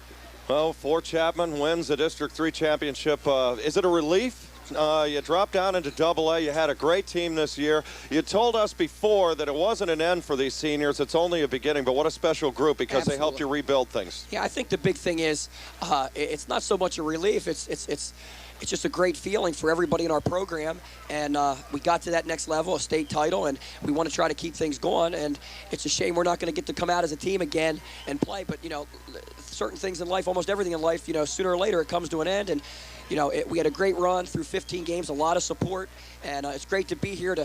Our kids came in here after we went to eat, and the whole Lower Dauphin crowd gave us a standing ovation, and we were right there when Lower Dauphin the kids came out, and our kids were getting their kids fired up, and it's great to be a part of each other's success. And I think the big thing Lower Dauphin has to be concerned about in the second half is that huge size. Penn Hills doesn't wear them down physically through a 4-quarter football game. And if Lower Dauphin can keep making some breaks and get something going offensively, they're going to have to get something offensively the second half. Hopefully they can stay in it and pull this thing out. Your dad was so successful at Cumberland Valley. I have to ask, have you thought of him a lot today? Oh, I think of him every day of my life, Jed. And today in particular, no doubt about it. He was a great inspiration to me. And, I don't want to take anything away from Lower Dauphin here. That's what, people are watching, I'm sure, now. And their coaching staff and program has done a tremendous job. And we all just hope they can bring back one more title to the Mid-Penn. All right, the gold medal to Fort Chapman. Thank you very much. Pleasure to be here. Thanks for the coverage. All right, Bishop McDevitt, 29-0. Here's the stats. I mean, 1 first down. They only ran 8 plays in the first half. It's 14-14. But, Gary, you do a little gadgetry and you return a kickoff. Not too shabby. Well, if you figure you can't stand there and go possession for possession or athlete for athlete with the team, hey, what you got to do is throw a couple big stones. Well, David did that in the first half in the form of Lower Dauphin. 9 first downs for Penn Hill, only 1 for Lower Dauphin. Rushing, 172 for Penn Hills, only 8 for Lower Dauphin. Passing, Lower Dauphin 44-6 in that market, 178 total yards to only 52. 1 turnover for Penn Hills. 3 penalties for 15 yards both ways. Hey, I'll tell you what, Lower Dauphin hanging in there with guile right now, hanging in there with the big play, the run back, and just hanging in there is about the best way you can say it right now. It's 14-14, almost unbelievably, when the statistics say it should be about 42-8 right now. And a great thing for Lower Dauphin, they deferred. They will get the football to start the second half. Obviously, you want the key. You want to start putting together some sustained drives, because I'll tell you what, that size of Fort Chapman was just talking about can just flat out wear you down over the course of a football game. And I think this first 5 minutes, just like any second half, Gary, is going to tell the tale here. This game reminds me an awful lot right now of a Miami Penn State Fiesta Bowl a few years ago. Let's get down to the field and take a look at our referee. And he says, hey, Lower Dauphin's going to get the ball back right here to start the second half. We already knew that, but what the heck? The blue and white's going to get it, and you have to think that Vince Padalone was in there trying to do one more salesmanship job to his team and say, hey, listen, we've got to find a way to make some hay here, sustain an offensive drive, and get some points on the board with our offense in the second half. They've not been able to do it except for one play so far, and that was the gimmick play of the year. Well, Vince Pantalone about Penn Hills. We saw them live, and the first thing that sticks out is the athleticism. Quote, they have size and a whole store of athletes. Store of athletes. Not one, not two, a store of. That's pretty frightening. But here they are, tied at 14, about to get the football to start the second half. They've already got a 78-yard kickoff return. But you get the impression right now you got a Penn Hills team firing away shots everywhere, and you got a Lower Dauphin team just keeps ducking them all the time, and every now and then firing one back of their own. Zacchia to kick.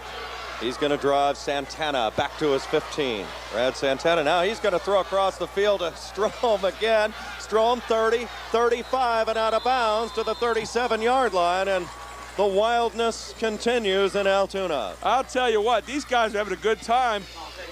We talked about it earlier today, the old gimmick play, the old sandlot football. You be the Coke bottle, I'll be the Coke bottle cap, run out there and I'll throw it to you. Look at this. These are the kind you come up with in the sand. Santana says, hey, I'm the second string quarterback, why not throw it over there? Nice catch on the other side.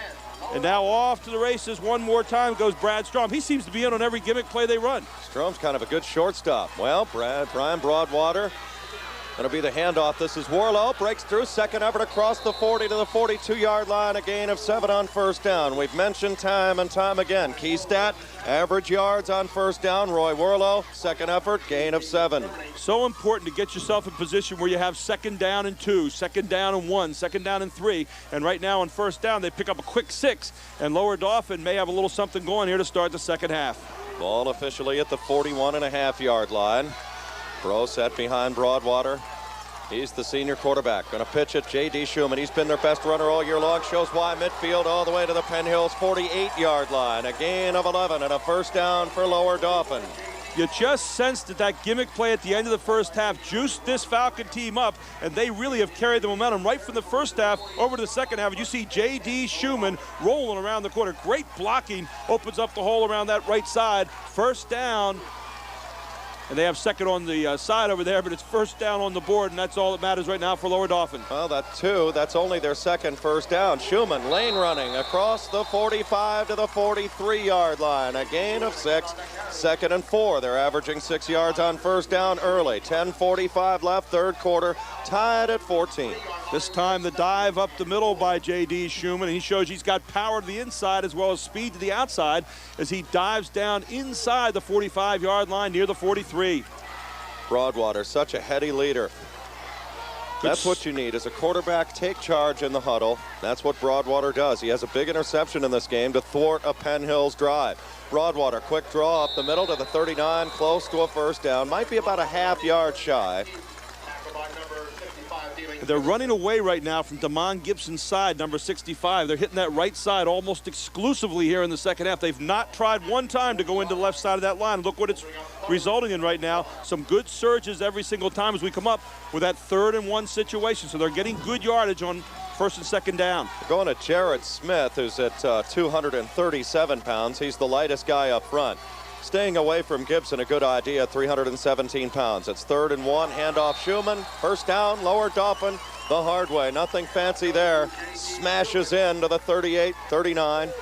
Good enough to move the stick. Second first down of this drive. Nothing fancy about what they're doing. They're hitting the right side.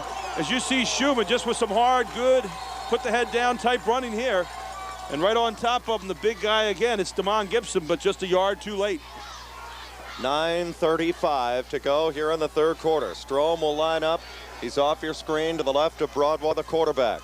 Broadwater, little option play, Warlow, and he's going to be hemmed in, a gain of maybe a yard. Great stop that time, Ron Graham and Karis Britt. He's a 6'3", 195-pound junior. They're double teaming Mike White, number 75, over the line. Just actually hitting him to the inside as White forced to come to the outside to try to get him, and he can't get there. Not much yardage on that particular play, but they're really beating on the beef up front on Penn Hills. Well, Ron Graham is dinged up a little bit. Yes, one of the best juniors in the country, but I think he has a bruised shoulder, bruised calf, a couple of other nicks and cuts. Into the ball game, Brad Hiltz. It's a wide receiver. It is 2nd down and 8. Schumann in motion. Handoff goes Warlow. Running tackle to tackle. Second effort. Squishes forward to about the 32-yard line. A gain of 4. It'll be 3rd and about 4 coming for Lower Dauphin. Make it 5. And that time they did take it to the left side of the line, and you'll see what happens here. Good straight up blocking by Lower Dauphin. Not much of a hole, but Warlow makes the most of it. He kind of squeezes through for about 3 yards. Warlow is only 160 pounds. You saw his speed on the 78-yard kick return. You saw his power and his determination on that play. Big play call coming for Lower Dauphin. Handoff goes to Schumann. He was met head on. There's that man again. Going to be Mike White. Told you about him in the first half. He's 295 pounds, but what an athlete he is. Getting a lot of Division I looks around the country, and now it's going to be 4th down. We'll call it 5. Lower Dauphin, I believe, is going to go for it. White had him stop. Cole, B.J. Dinatow come up to give a little bit of an assist on the play, as you'll see him help to finish him off, but White hanging on for dear life at the hoof prints. And now it's 4th down and 5, 7:44 in the third, and you got to think right now Mr. Momentum could take another big step forward if Lower Dauphin could get this first down. Brad Strom to the bottom of your screen, number 25. Back goes Broadwater again, looks, throws, and it is tipped and almost intercepted. In on the play is big number 85, B.J. Dinatale, 6'2", 212 pounds, and Lower Dauphin eats up almost 5 minutes on the clock and is turned away on downs. It stalls at the Penn Hills 33. Dinatow got his hand up. He's 6'2", and watch him get that paw right there. Leaps up in the air and says, hey, I can play a little basketball too, as he spikes it down and said, not in my house. Penn Hills, nothing fancy. They only threw the football once in that first half. There you see Dinatale again. Great look by our camera crew again down on the field. Lower Dauphin again showing blitz. Handoff. This is going to be Victor Strader. Spins through. Big hole to the 41. Still alive. Strader, second effort. And all the way to the 47-yard line. A gain of 14. As pretty a run as you'll want to see in traffic by Victor Strader. He's a junior. And just keeps the motor running all the time. It never stops. He never turns the key off. Here he comes. Looks like he stopped there. No, he spins away. Looks like he stopped right here. He comes running out of the crowd again. 3 guys around him. Here he comes one more time. And Victor Strader about not to go down. Strader this time does go down right away. And he is met head-on by J.D. Schumann. J.D. Schumann just went mano-a-mano that time as Strader trying to test the right side. And he found out just how tough it was as Schumann comes up. And look at this. Just straight to the back. They are filling every lane, every gap. What they'll do is they'll show a 5-6 man front, and then the 2 linebackers will come up, show blitz. Well, they've You'll been get an idea of what it is here. Riverboat gamblers tonight on defense. Reverse handoff. They're trying a little misdirection. Dwayne Thompson maybe to the original line of scrimmage. That's Strader. Hanging on again was Leckleitner. He's been around the ball all night too. Watch this. Little misdirection play as it comes near side. It's going to be Thompson, and there is Leckleitner hanging on again right around the legs. And every time you look at it, it looks like Strader trying to break away. The junior, 5'11", 170 pounds, just so elusive. Brett Leckleitner is 71. Brad Leckleitner is 79. Both are starting up front for Lower Dauphin. 3rd and 9, Penn Hills at their own 48. This is a big play in this game. 3rd quarter with 6 minutes exactly to go. The lone setback is Strader, and I think they took too much time. They did. Penn Hills is claiming that Lower Dauphin lined up in the neutral zone, but it's not going to work. We'll get the verdict on the field. Here we go. We have a dead ball. Full start.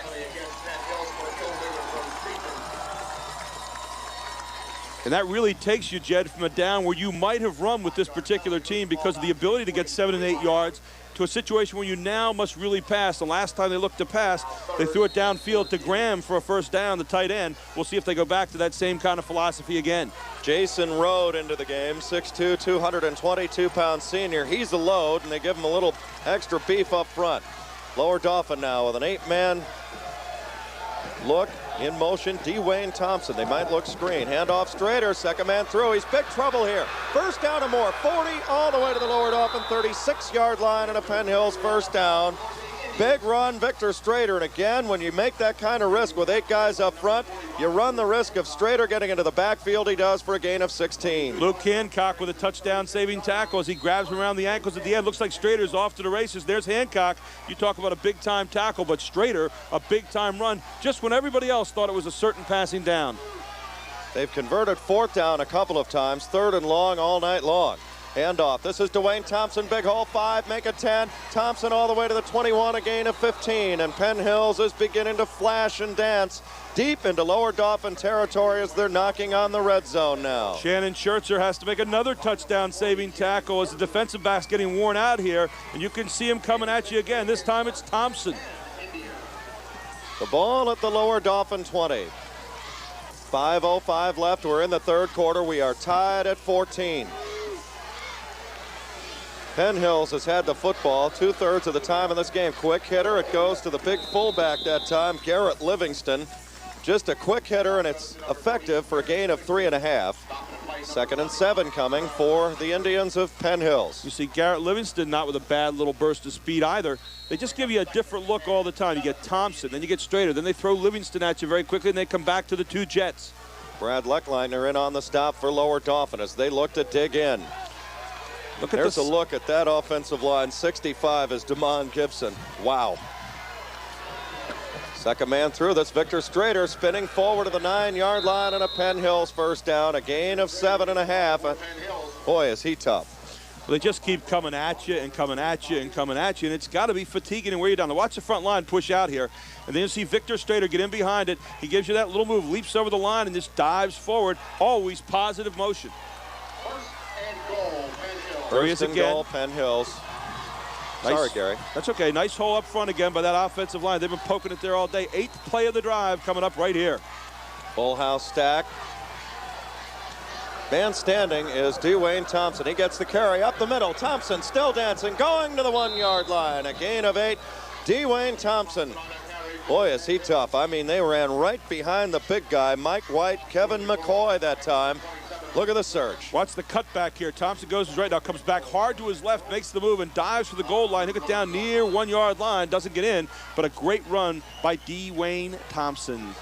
2nd and goal from the 1 yard line of Lower Dauphin. 3:40 to go in the third quarter. Handoff, Thompson up and over, touchdown, Penn Hills.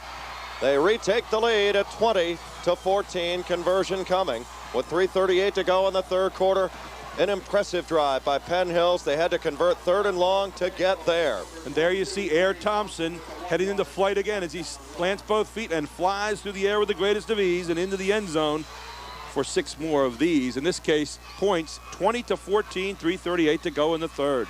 Dave Zacchia is on for the conversion. 9 plays, 67 yards, 6 points on the board. Or Zacchia is, I guess, the correct pronunciation. 20-14. Well, jumping through there was Jason Rode. He thought he'd maybe get in there early for a block. I mean, he's just a little early. Well, and it may change things here. They might go for 2 now as they got 1.5 yards. That's very possible, and a good call, Gary, because of the way they have been running. They are going to do that. They're going to that Gordon Lightfoot, if you could read my mind thing, with 3:38 to go, 20-14, and here he comes. Hello. That's one of those moments where you look at the highlight film later on, you'll get everybody by that one real quick and then jump on to the next action. That might be a good thing you don't have like a Monday film session, because I have a feeling that would be rewound. You know how teams get. There's a timeout on the field right now. Going to look at this touchdown again. This is just Dwayne Thompson at his best. Keep in mind, this young man can bench press over 500 pounds. Bench press over 500 pounds. He can bring that down, but he can also take it up real quick, too. Those legs have bench pressed a few times, and they have a lot of spring in them. You can see what happens when he takes the flight. He usually ends up in the promised land. Well, let's talk about Neil Gordon, the head coach at Penn Hills, for a minute. This program had bottomed out in the mid-'80s. In 1986, Penn Hills was 0-10 after finishing 2-8 in 1985. Their numbers, they had 75 guys go out for football, and it went down to 30, and now here they are, number 5 in the country, and get a chance to see Dwayne Thompson, one of the best in the state, and he'll be much sought after next year. He's only a junior. Penn Hills will go for 2. Because of the penalty there. Ron Graham is in, extra tight end. He's the jumbo back, handoff, Strader, and he's got it easily. Not even close. Ron Graham just exploded through and widened the gap enough. That was impressive. Just got in that right side and just followed right on in, and you'll see the surge by the line as by the time he gets to the end zone, Strader had nothing but space in front of him. He never hit a body until he got to the goal line. Look at it again from this angle. You see he gets to the goal line, not a body until he's into the end zone. You talk about these 2 scat backs that they have here at Penn Hills, Strader and Thompson. Thompson with 23 runs, 108 yards. Strader with 18 for 114. And the 2 of them are doing it again here tonight, as they have done all season. Over 1,500 yards apiece, 3,000 yards of total offense. Well, Lower Dauphin now faces a kind of a moment of truth. As a coach, you really kind of feel it now with 3:38 to go, 22-14. You really felt the air kind of leave it after they hit that 3rd and 14 play, the big run by Strader. Well, you know, Vince Pantalone has dipped into the bag of tricks a number of times tonight so far, Jed, and he's pulled out some real miracles. You just wonder how many are left back in there for this Lower Dauphin team. You still have 3:38 to go here in the third quarter. A long way to go in this football game. Zacchia's kickoff. High and deep. Going to be a double wingback reverse. No, it's kept this time, and it's kept by Schertzer, and Scherzer's got positive yardage across the 30 to about the 35, 36-yard line. Do you think they have any play in there on a kickoff return where they just catch the ball and run forward? They've got a little something for you every time, and that's what makes the game fun. So you'll see it here. You'll see the fake. A nice fake it is, too, and I think really pulls Penn Hills up just for a second again. And then coming near side in a hurry is one Mr. Schertzer as he gets it out near the 36-yard line. That's a huge possession here for the Falcons of Lower Dauphin. They'll start at the 36, 1st down and 10. Brian Broadwater. Pitch back goes to Schumann. He had trouble holding on, and that time holding on for dear life because Ron Graham came up to meet him. first man to get there was Garrett Livingston, who we've called a lot at fullback tonight, and I think Schumann might be shaken up. And right here you see it again, Schumann coming around the near side, and he may have been shaken up hard. Got up, though.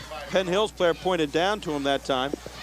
9 plays the first time Lower Dauphin had the ball this quarter. You see Schumann coming out again. There's the good hit on the near side. But 9 plays the first time they had the football, they came up empty. And you just feel like Penn Hills right now has the surge of momentum on their side as they got the touchdown, they got the 2 points, and they feel like they're in a little safer position here at the moment. Lower Dauphin only ran 8 plays in the first half. This is only the 19th play for the Lower Dauphin offense in the game. 2:45 left, third quarter. Broadwater delayed handoff to Schumann, who's lucky to get to the 40-yard line. A gain of 2. Third and about 6. It's a long 6 coming for Lower Dauphin. You really want to try to avoid 3 and out right now as you see Schumann trying to bang for a couple really tough yards. And there's that big guy one more time, Mike White, wrapping him up. The 6'4", 295-pound high school All-Stater. He has yet to commit, but he has pretty much all the big names going after him. Gibson, Damon Gibson, who we've talked about tonight, is going to Pitt. Broadwater back on third down. Going to float it out there for Strom, and he can't hang on. Strom had it. Couldn't hang on, and oh, he knows it was catchable. Well, it was a pretty pass for Broadwater. It was where it had to be. He faked it, and he just turned his man upfield, Brad Strom, and then he threw it right through the hands, and you'll see Broadwater. He knows where he wants to go. Watch the fake. There it is, and then he'll come over the top. Nice, soft little pass. Strom has a chance to make it a catchable ball, and it just kind of sifts right through his hands. It's a tough catch because you do sense pressure sometimes, or sense getting hit when you reach up like that. Back to pump Broadwater. Oh, Penn Hills went after it. Going to take Dwayne Thompson back to his 27. Thompson trying to get to the outside, and excellent coverage by Lower Dauphin. Stopping Thompson at the 33. Santana down there to pull him down, the 6'2", 294-pound defensive back. And nice coverage by Lower Dauphin. Again, the kick just barely away. It's a low kick. And you'll see just how close. You see the big guys coming one more time. They're going to try to get a piece of that all night long. It's Damon Gibson up in the air that high, 318 pounds. Here's Thompson. Great coverage downfield, led by J.D. Schumann and your man, Santana. Santana pulls him down back there and holds him at least back near the 30-yard line. It'll be the 32-yard line, in fact, 1st and 10. Throw set behind Gilmore, the quarterback. I believe that's Garrett Livingston, the fullback. We'll wait for the stack. A better angle on the screen than we do from where we are right there. It is Livingston. Jason Rode and Brett Leckleitner again on top of the play. And you see Jason Rode, who danced through the line a few moments ago, atoning for that a little bit as he picks up the tackle that time. A gain of 2 on the play. There's that surge. It's not real pretty down on the trenches tonight. They are whacking at each other pretty good. Gilmore going to pitch it back. This is Strader. Strader slams forward to the 38-yard line. Great stop made, as always. Michael Lehrman, who's got a touchdown tonight on the offensive end. Wrapping up Dwayne Thompson. He and Strader, I mean, they are almost identical. It's like looking in the mirror. Michael Lehrman's been all over the field tonight. You'll see him here again, submarining, grabbing the man underneath the legs there again and pulling him down. It's a gain of a few. And with this team, that's what you want to try to hold him to, a gain of a few. No big plays. 3rd and 5, and this is where Penn Hills has really killed Lower Dauphin tonight. 3rd and long or 3rd and 5. Got a flag down. This will be an interesting call. They're going to say, I think, maybe, we'll wait and see what they say. 6 of 10, by the way, conversions tonight on 3rd down for Penn Hills. It is against Penn Hills. Now they're going to wave it off. It's one of those I don't mean it flags. It happens.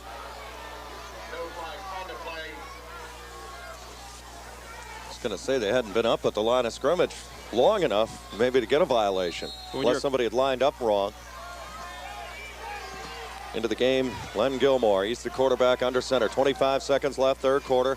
3rd and 5. Handoff goes to Strader. Big hole to the outside. It's got a first down. Line surge all the way to midfield. Big gainer of 13 yards and a first down.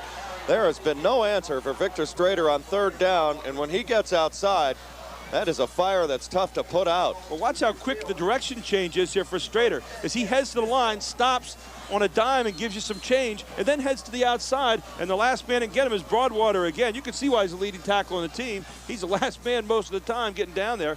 Here it is again. Now watch it stop. Into the line, it dives to the outside, and then streaks around the right side, and Broadwater again with the touchdown-saving tackle. Timeout on the field. We have played 3 quarters. 12 minutes separate either one of these teams from the gold medal in boys quad A. Our score, Penn Hills 22, Lower Dauphin 14. Back to Mansion Park in Altoona after this timeout.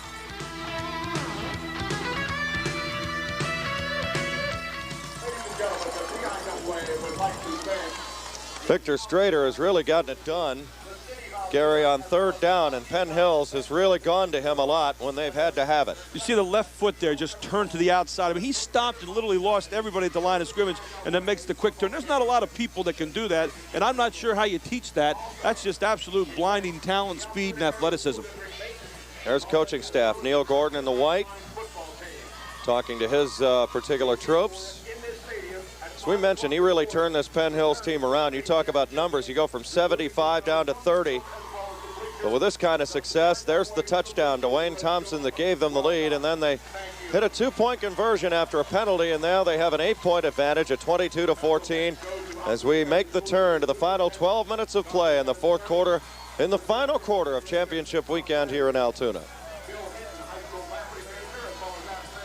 There's the Lower Dauphin coaching staff. What a job by Vince Pantalone in only his 5th year, Gary. They've run the table. They're 14-0, and even if things don't go right in the next 12 minutes, they have played a great, great football game tonight. Well, they've been kind of the underdog throughout districts and then on into states, and a team, as I said before, that people said, how do they keep winning? And they even asked that of themselves if you read the paper articles every week, but hey, they just keep doing it the right way.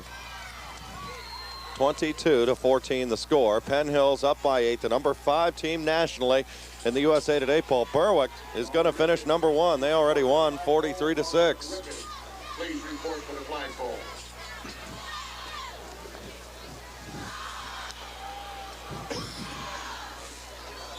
Back at Mansion Park, Jed Donahue along with the coach, Gary Sutton. 22-14 the score. Penn Hills with the ball at midfield, and Gary, you really sense that they could throw the knockout punch or they can punch it home here. Thompson into a wall of blue led by John Ward, also there J.D. Schumann. Well, Jed, you just kind of feel right now that Penn Hills sniffs the blood of victory here as he just hands off to the inside, and you can see the wall rise up that time as Schumann leading the charge you mentioned. For Lower Dauphin, they sense too that this is the play. This is the defining play of the game right now when they really have to get them out. They cannot give up too many more first downs. They definitely can't give up another score right here. This is where the game's going to be decided. Penn Hills has fumbled it 5 times, but they've managed to recover each time. Here's Dwayne Thompson to the outside, big hole. He's got the 40. One man to beat Broadwater, who runs him out of bounds at the 35. A gain of 14 yards and another first down for Penn Hills. Oh, to speed kill. Just a simple slant play this time is nothing but air. He gave a fake to the inside, lost the man in there on the fake. Shannon Schertzer then got to the outside, and Broadwater's the last man to push him out of bounds. That's all he can do. Now they say officially now to the 41-yard line. But still, it moves the chains. What a runner he is. Look at him just dart to the outside. Just absolutely a jet. And again, you look at Strader one time and him the other time. It's just death in double doses. Opening minute of the 4th quarter. Handoff. This is Strader right up the gut to the 32-yard line and a gain of 4. It'll be 2nd and 6 coming now for Penn Hills as they are going in for what could be the deciding blow in this game. You know, it's hard to imagine having one running back like that, but having 2 in the same backfield and know you're getting them both back next year as you see Strader again flashing into the line, it's just almost unbelievable. And you'd have to think Penn Hills has a better than average chance of being back at this game again next year about this time. And junior Ron Graham, blitz coming. Handoff, this time Strader, and he has got maybe the line of scrimmage. Tackle is made initially right there by Luke Hancock, who's had a great game tonight for the blue and white of Lower Dauphin. Look at this hit. And with help from J.D. Schumann to finish him off, but Luke Hancock getting in there. And I'll tell you, there is no lack of hard hitting by this Lower Dauphin team. Look at it again. Hancock just shakes up Strader on that one as it brings up another 3rd down play in this big drive. And Michael Lehrman is there. This is where they have killed Lower Dauphin on 3rd and 5, 3rd and 8, 3rd and 9. They come to their feet on the Lower Dauphin side. They know that this could be the moment of truth with 10:05 to go in the ball game. Lower Dauphin showing blitz. Handoff. Thompson didn't get there. Schumann's got him, and then help from his friends after that. He may have gotten back to the line of scrimmage with forward progress. I want to tell you what, you talk about a violent surge that time. 4 different guys up. They just were not going to allow him to get forward. Look at this. Bang, bang, and then down you go. Just great surge by the blue and white. The Falcons of Lower Dauphin. You'll see it again from another angle. Look how fast they come up. They're going to go on 4th and 5 at the 31 of Lower Dauphin. Biggest play in the game thus far. 9.5 minutes to go in the ball game. 3 of 3 so far on 4th down conversions.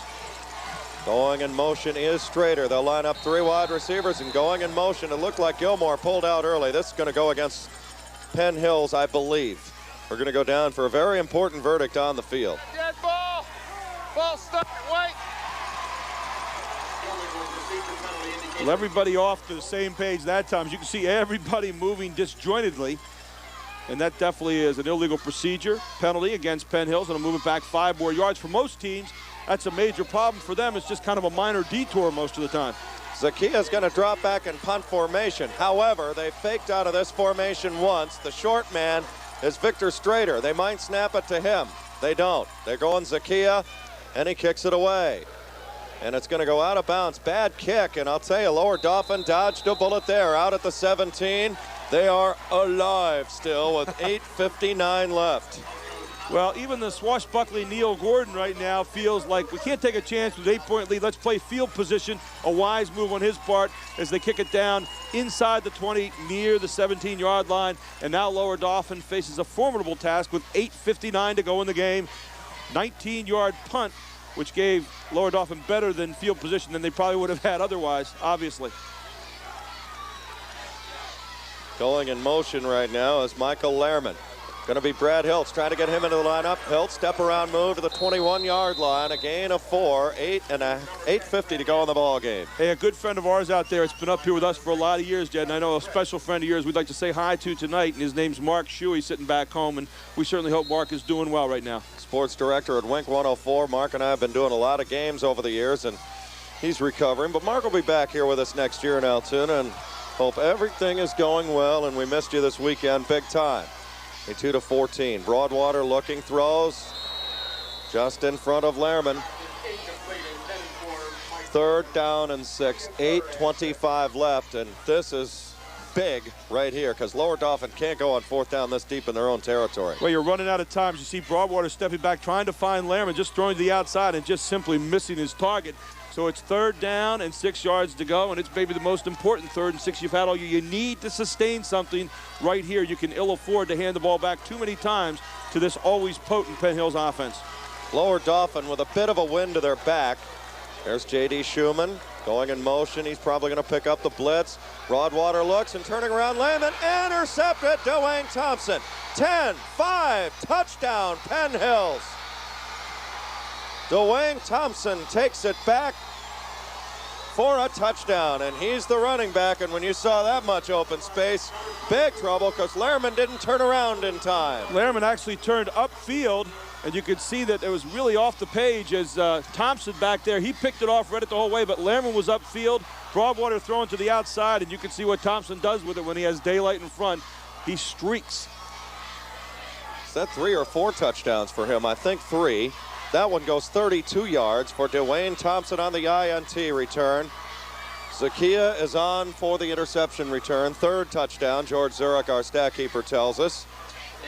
Ball at the 10, where they'll spot it down. Victor Strader. What do these guys not do? I mean, I'd like to know that. Kick is up, and it is good. 8:16 to go, and the hill just got bigger. 29-14, a 15-point lead for Penn Hills.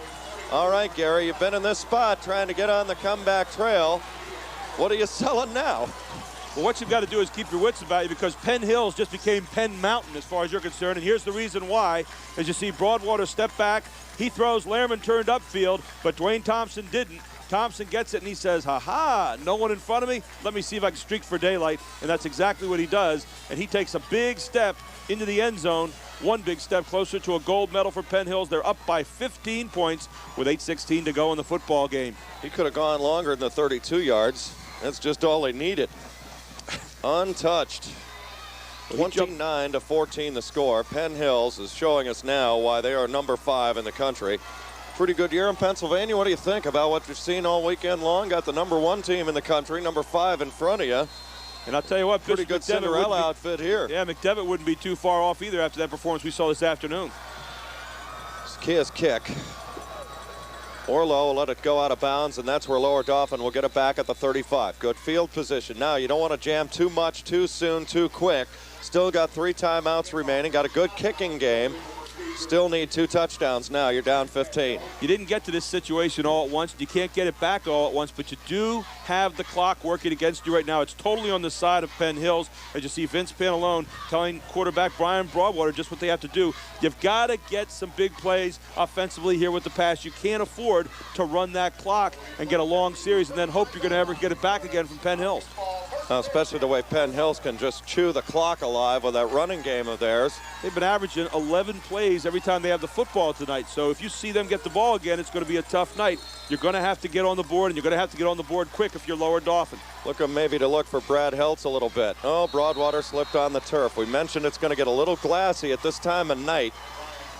They did a great job clearing this field. They had heavy snow on the Altoona forecast, and they hit a little bit of a slippery area there and took a loss of 3. Look at him trying to set up his left foot here. You just see him slip out. There it goes. Left foot just slides down.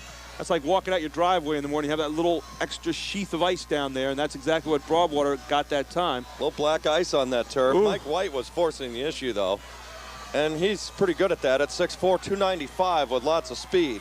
He forced a lot of issues in his life. Full house power set. Going to try change of direction play. This is Brad Heltz. Well, there's that man, Damon Gibson again. Johnny Major's going to love seeing him in the Pitt gold and blue for the next 4 years. The way he's playing, he may not last 4 at Pitt. He is something else. 318 pounds running down.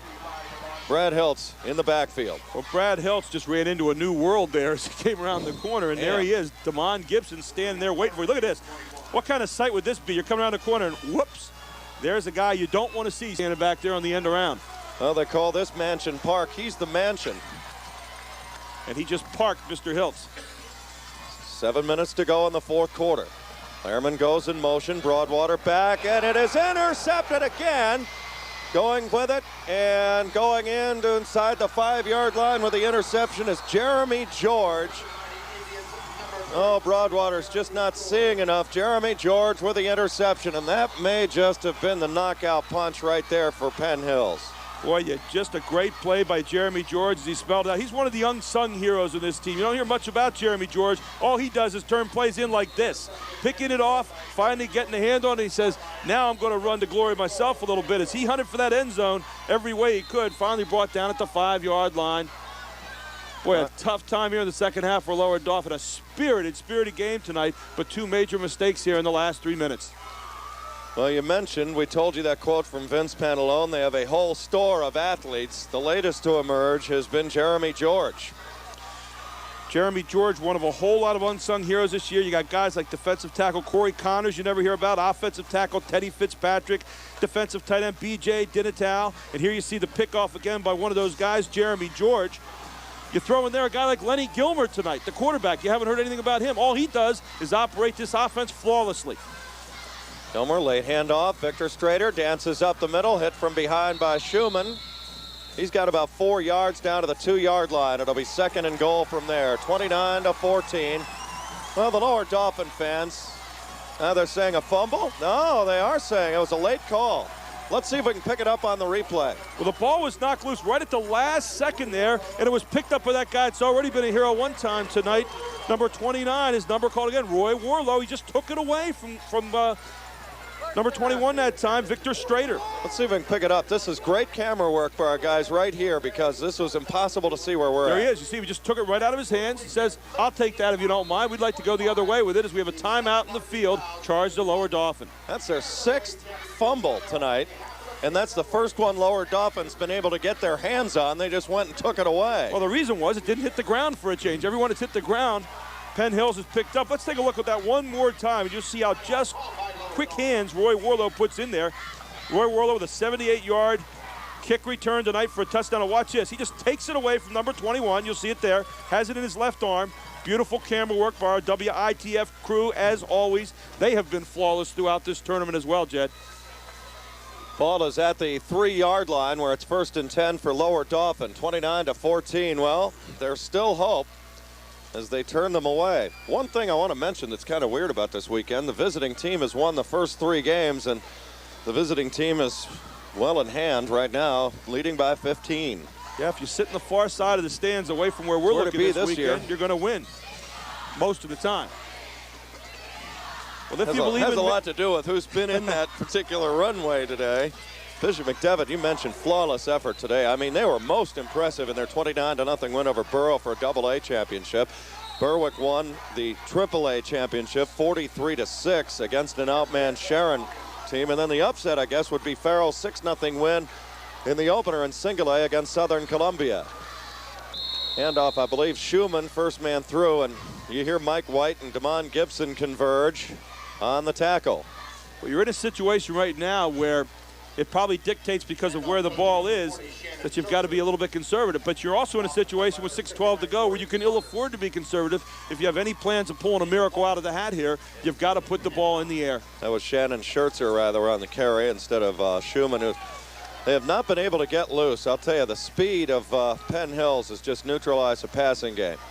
Going in motion, Lehrman back as Broadwater into the end zone, looking long for Lehrman and incomplete. Great coverage downfield, step for step with him was Don Chichilla, 6-foot junior. And Mike White again putting the heat back there on Broadwater, the 6'4", 295-pounder. Here he comes. Watch Mike White just about get to Broadwater before he gets it away and forces Broadwater to hurry it up a little bit and throw off target. 5:49 left. That'll stop the clock, but it's 3rd down and 9, and Broadwater has not had a chance to get real comfortable in the pocket. As you can see there, he took it. Mike White scrapes him down just at the end. Broadwater 0 for his last 4 passes with 2 interceptions. So you can talk about the intensity picked up by this defense of Penn Hills. They've lived on it all year. One of those INTs went 32 yards the other way by Dwayne Thompson for a Penn Hills touchdown. Schumann in motion. Broadwater rolling, looking. Now it's going to be a hitch and go for Stroman, and he can't hang on. That's Strom. I'm calling him Stroman after the bread. It's Strom. Good pressure again back there. Garrett Livingston coming out of his linebacker spot to help out and put pressure. You see the clock there, 5:41 to go in the game. Broadwater rolling left, gets his feet set. You'll see Garrett Livingston flying in from the side and comes right on by him as he tries to block the pass. And again, forcing him off target, falling harmlessly in the middle of the field. Harmlessly if you're a Penn Hills fan, that is. 5:41 to go in the ball game, and they had the right play on. It just couldn't hook up downfield. It was a hitch and go play with Strom. Broadwater is back to punt, and a flag is down in the line of scrimmage. Not quite sure what this might be. Possibly too much time. Let's wait and see what the referee has to say. We have a dead ball, encroachment, defense. That'll be helpful. That'll give Broadwater a little more room to operate with. With the ball at the 4 and you get 10 yards in the end zone, you only got 14 yards to work with.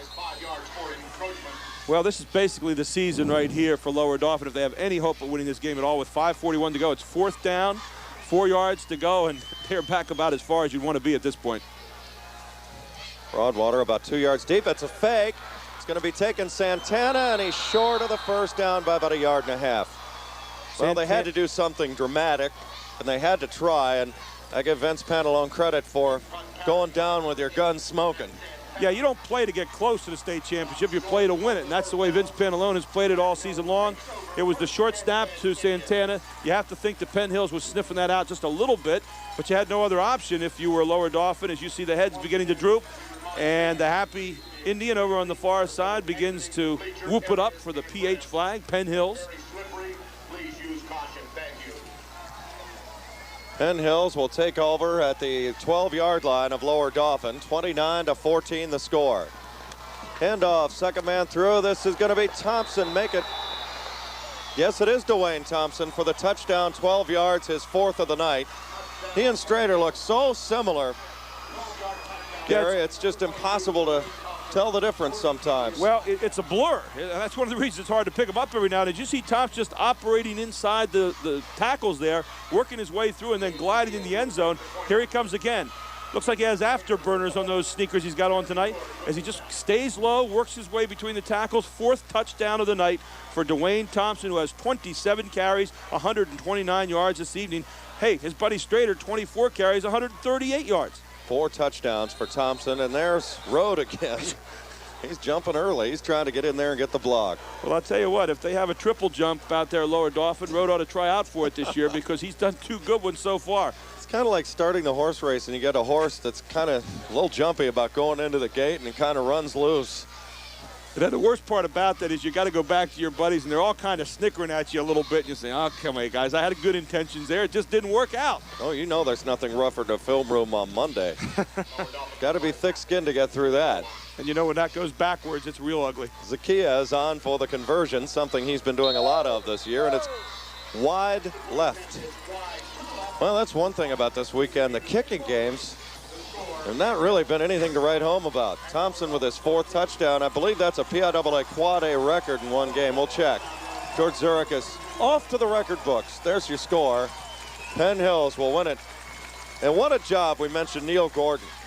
Quietly going along. Here's the missed extra point.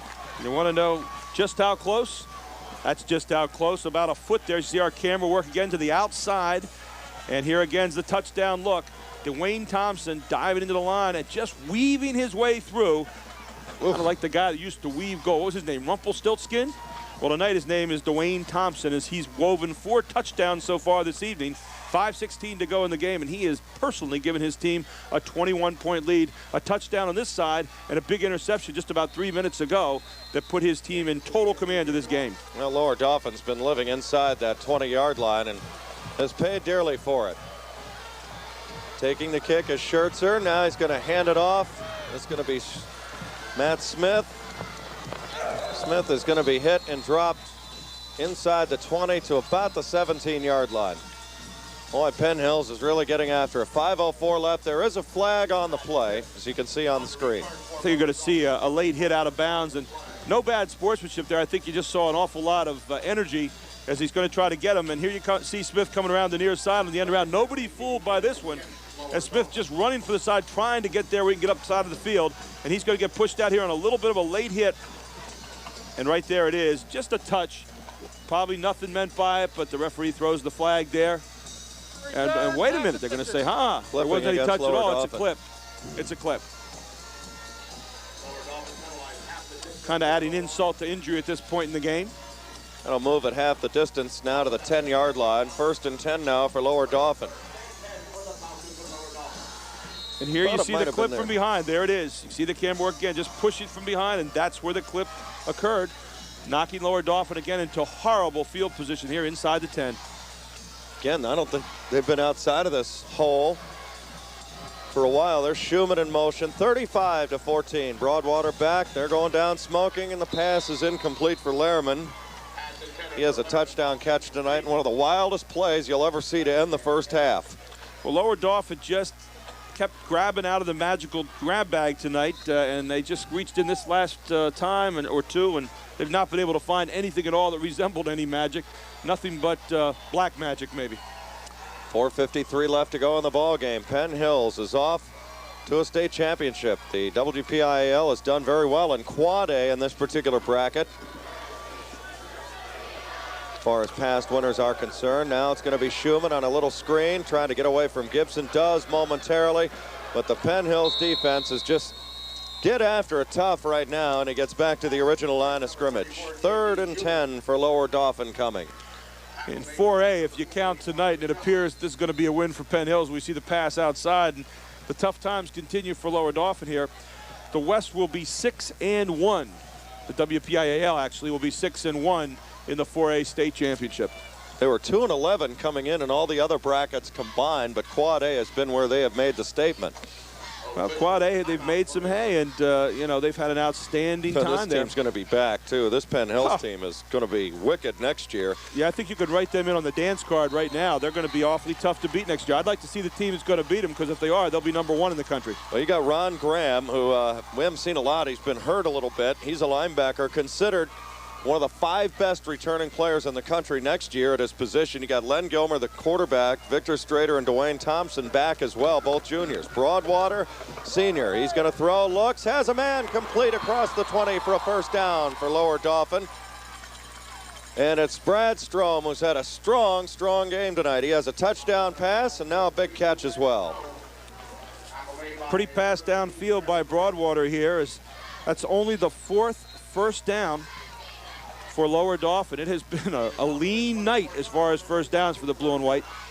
Well, they only had 8 plays, as we mentioned, in the first half, and Brad Strom has had a strong game. Broadwater back again, looking. As a man, this is Hilt, slips down at the 30-yard line. Right out in front of Damien, Germany. Little prevent defense right now by Penn Hills. They're going to let him catch it in front, but nothing behind as Lower Dauphin looking down there. Broadwater has had a great night defensively, trying to find the touch offensively. Good spiral on that one. And Strom just trying to find the footing, and it's getting a little worse every minute we go toward the later part of the evening.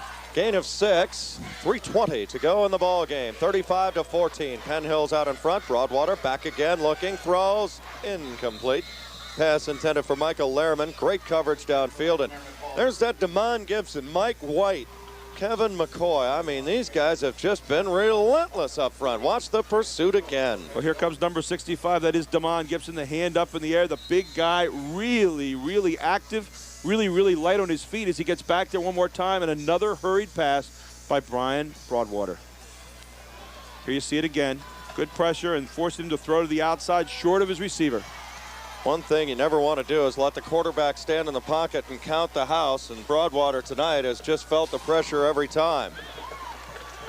Kind of a hook and ladder play. Fumble recovered by Penn Hills as they try to get some extra yardage.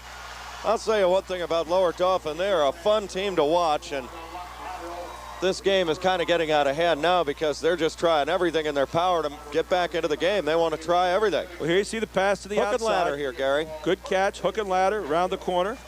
And it's going to get pitched back, and never able to get his hands on it that time was J.D. Schumann.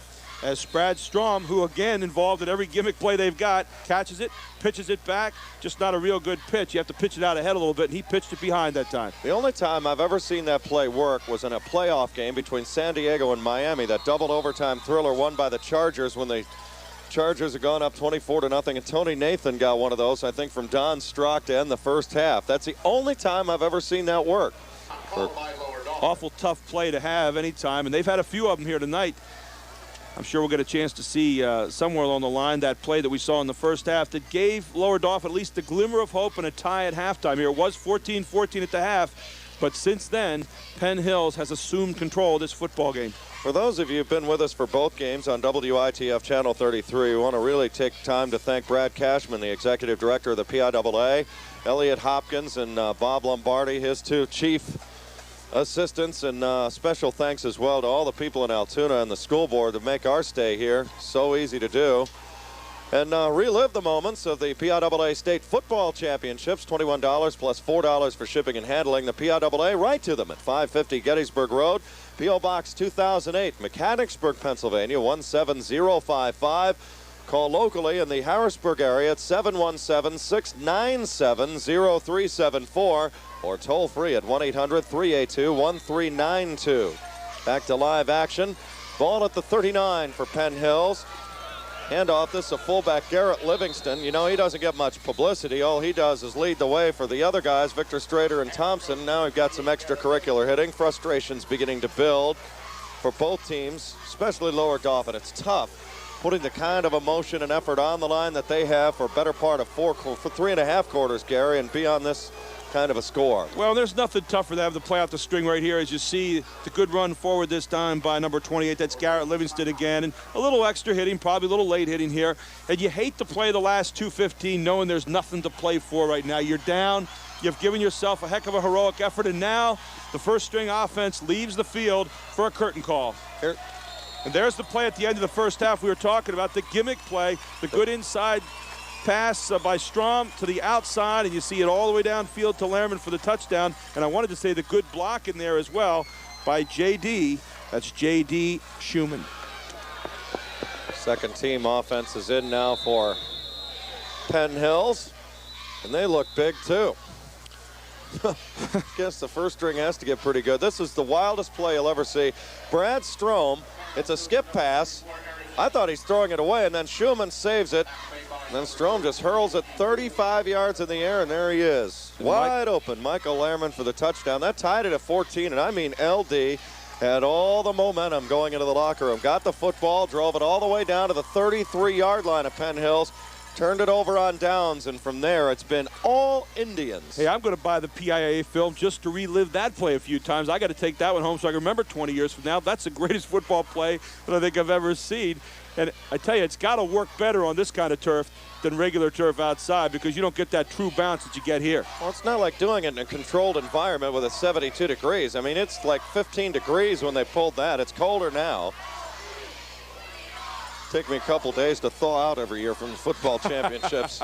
But if you're a fan of football, this is a great weekend to be here because this is the best in the state for this particular year. Big hole up the middle of the 22-yard line. We'll get a number. And it's going to be number 29, Curtis Crawford. All right. Another good-looking running back. We're this is a team stable of them. I don't think this team ever rebuilds. He just kind of replaced. You look at Curtis Crawford, he kind of looks like a clone of Victor Strader and Dwayne Thompson. They all just keep streaking forward. Here they come, the seniors. J.D. Schumann also coming off is Brett Letleitner.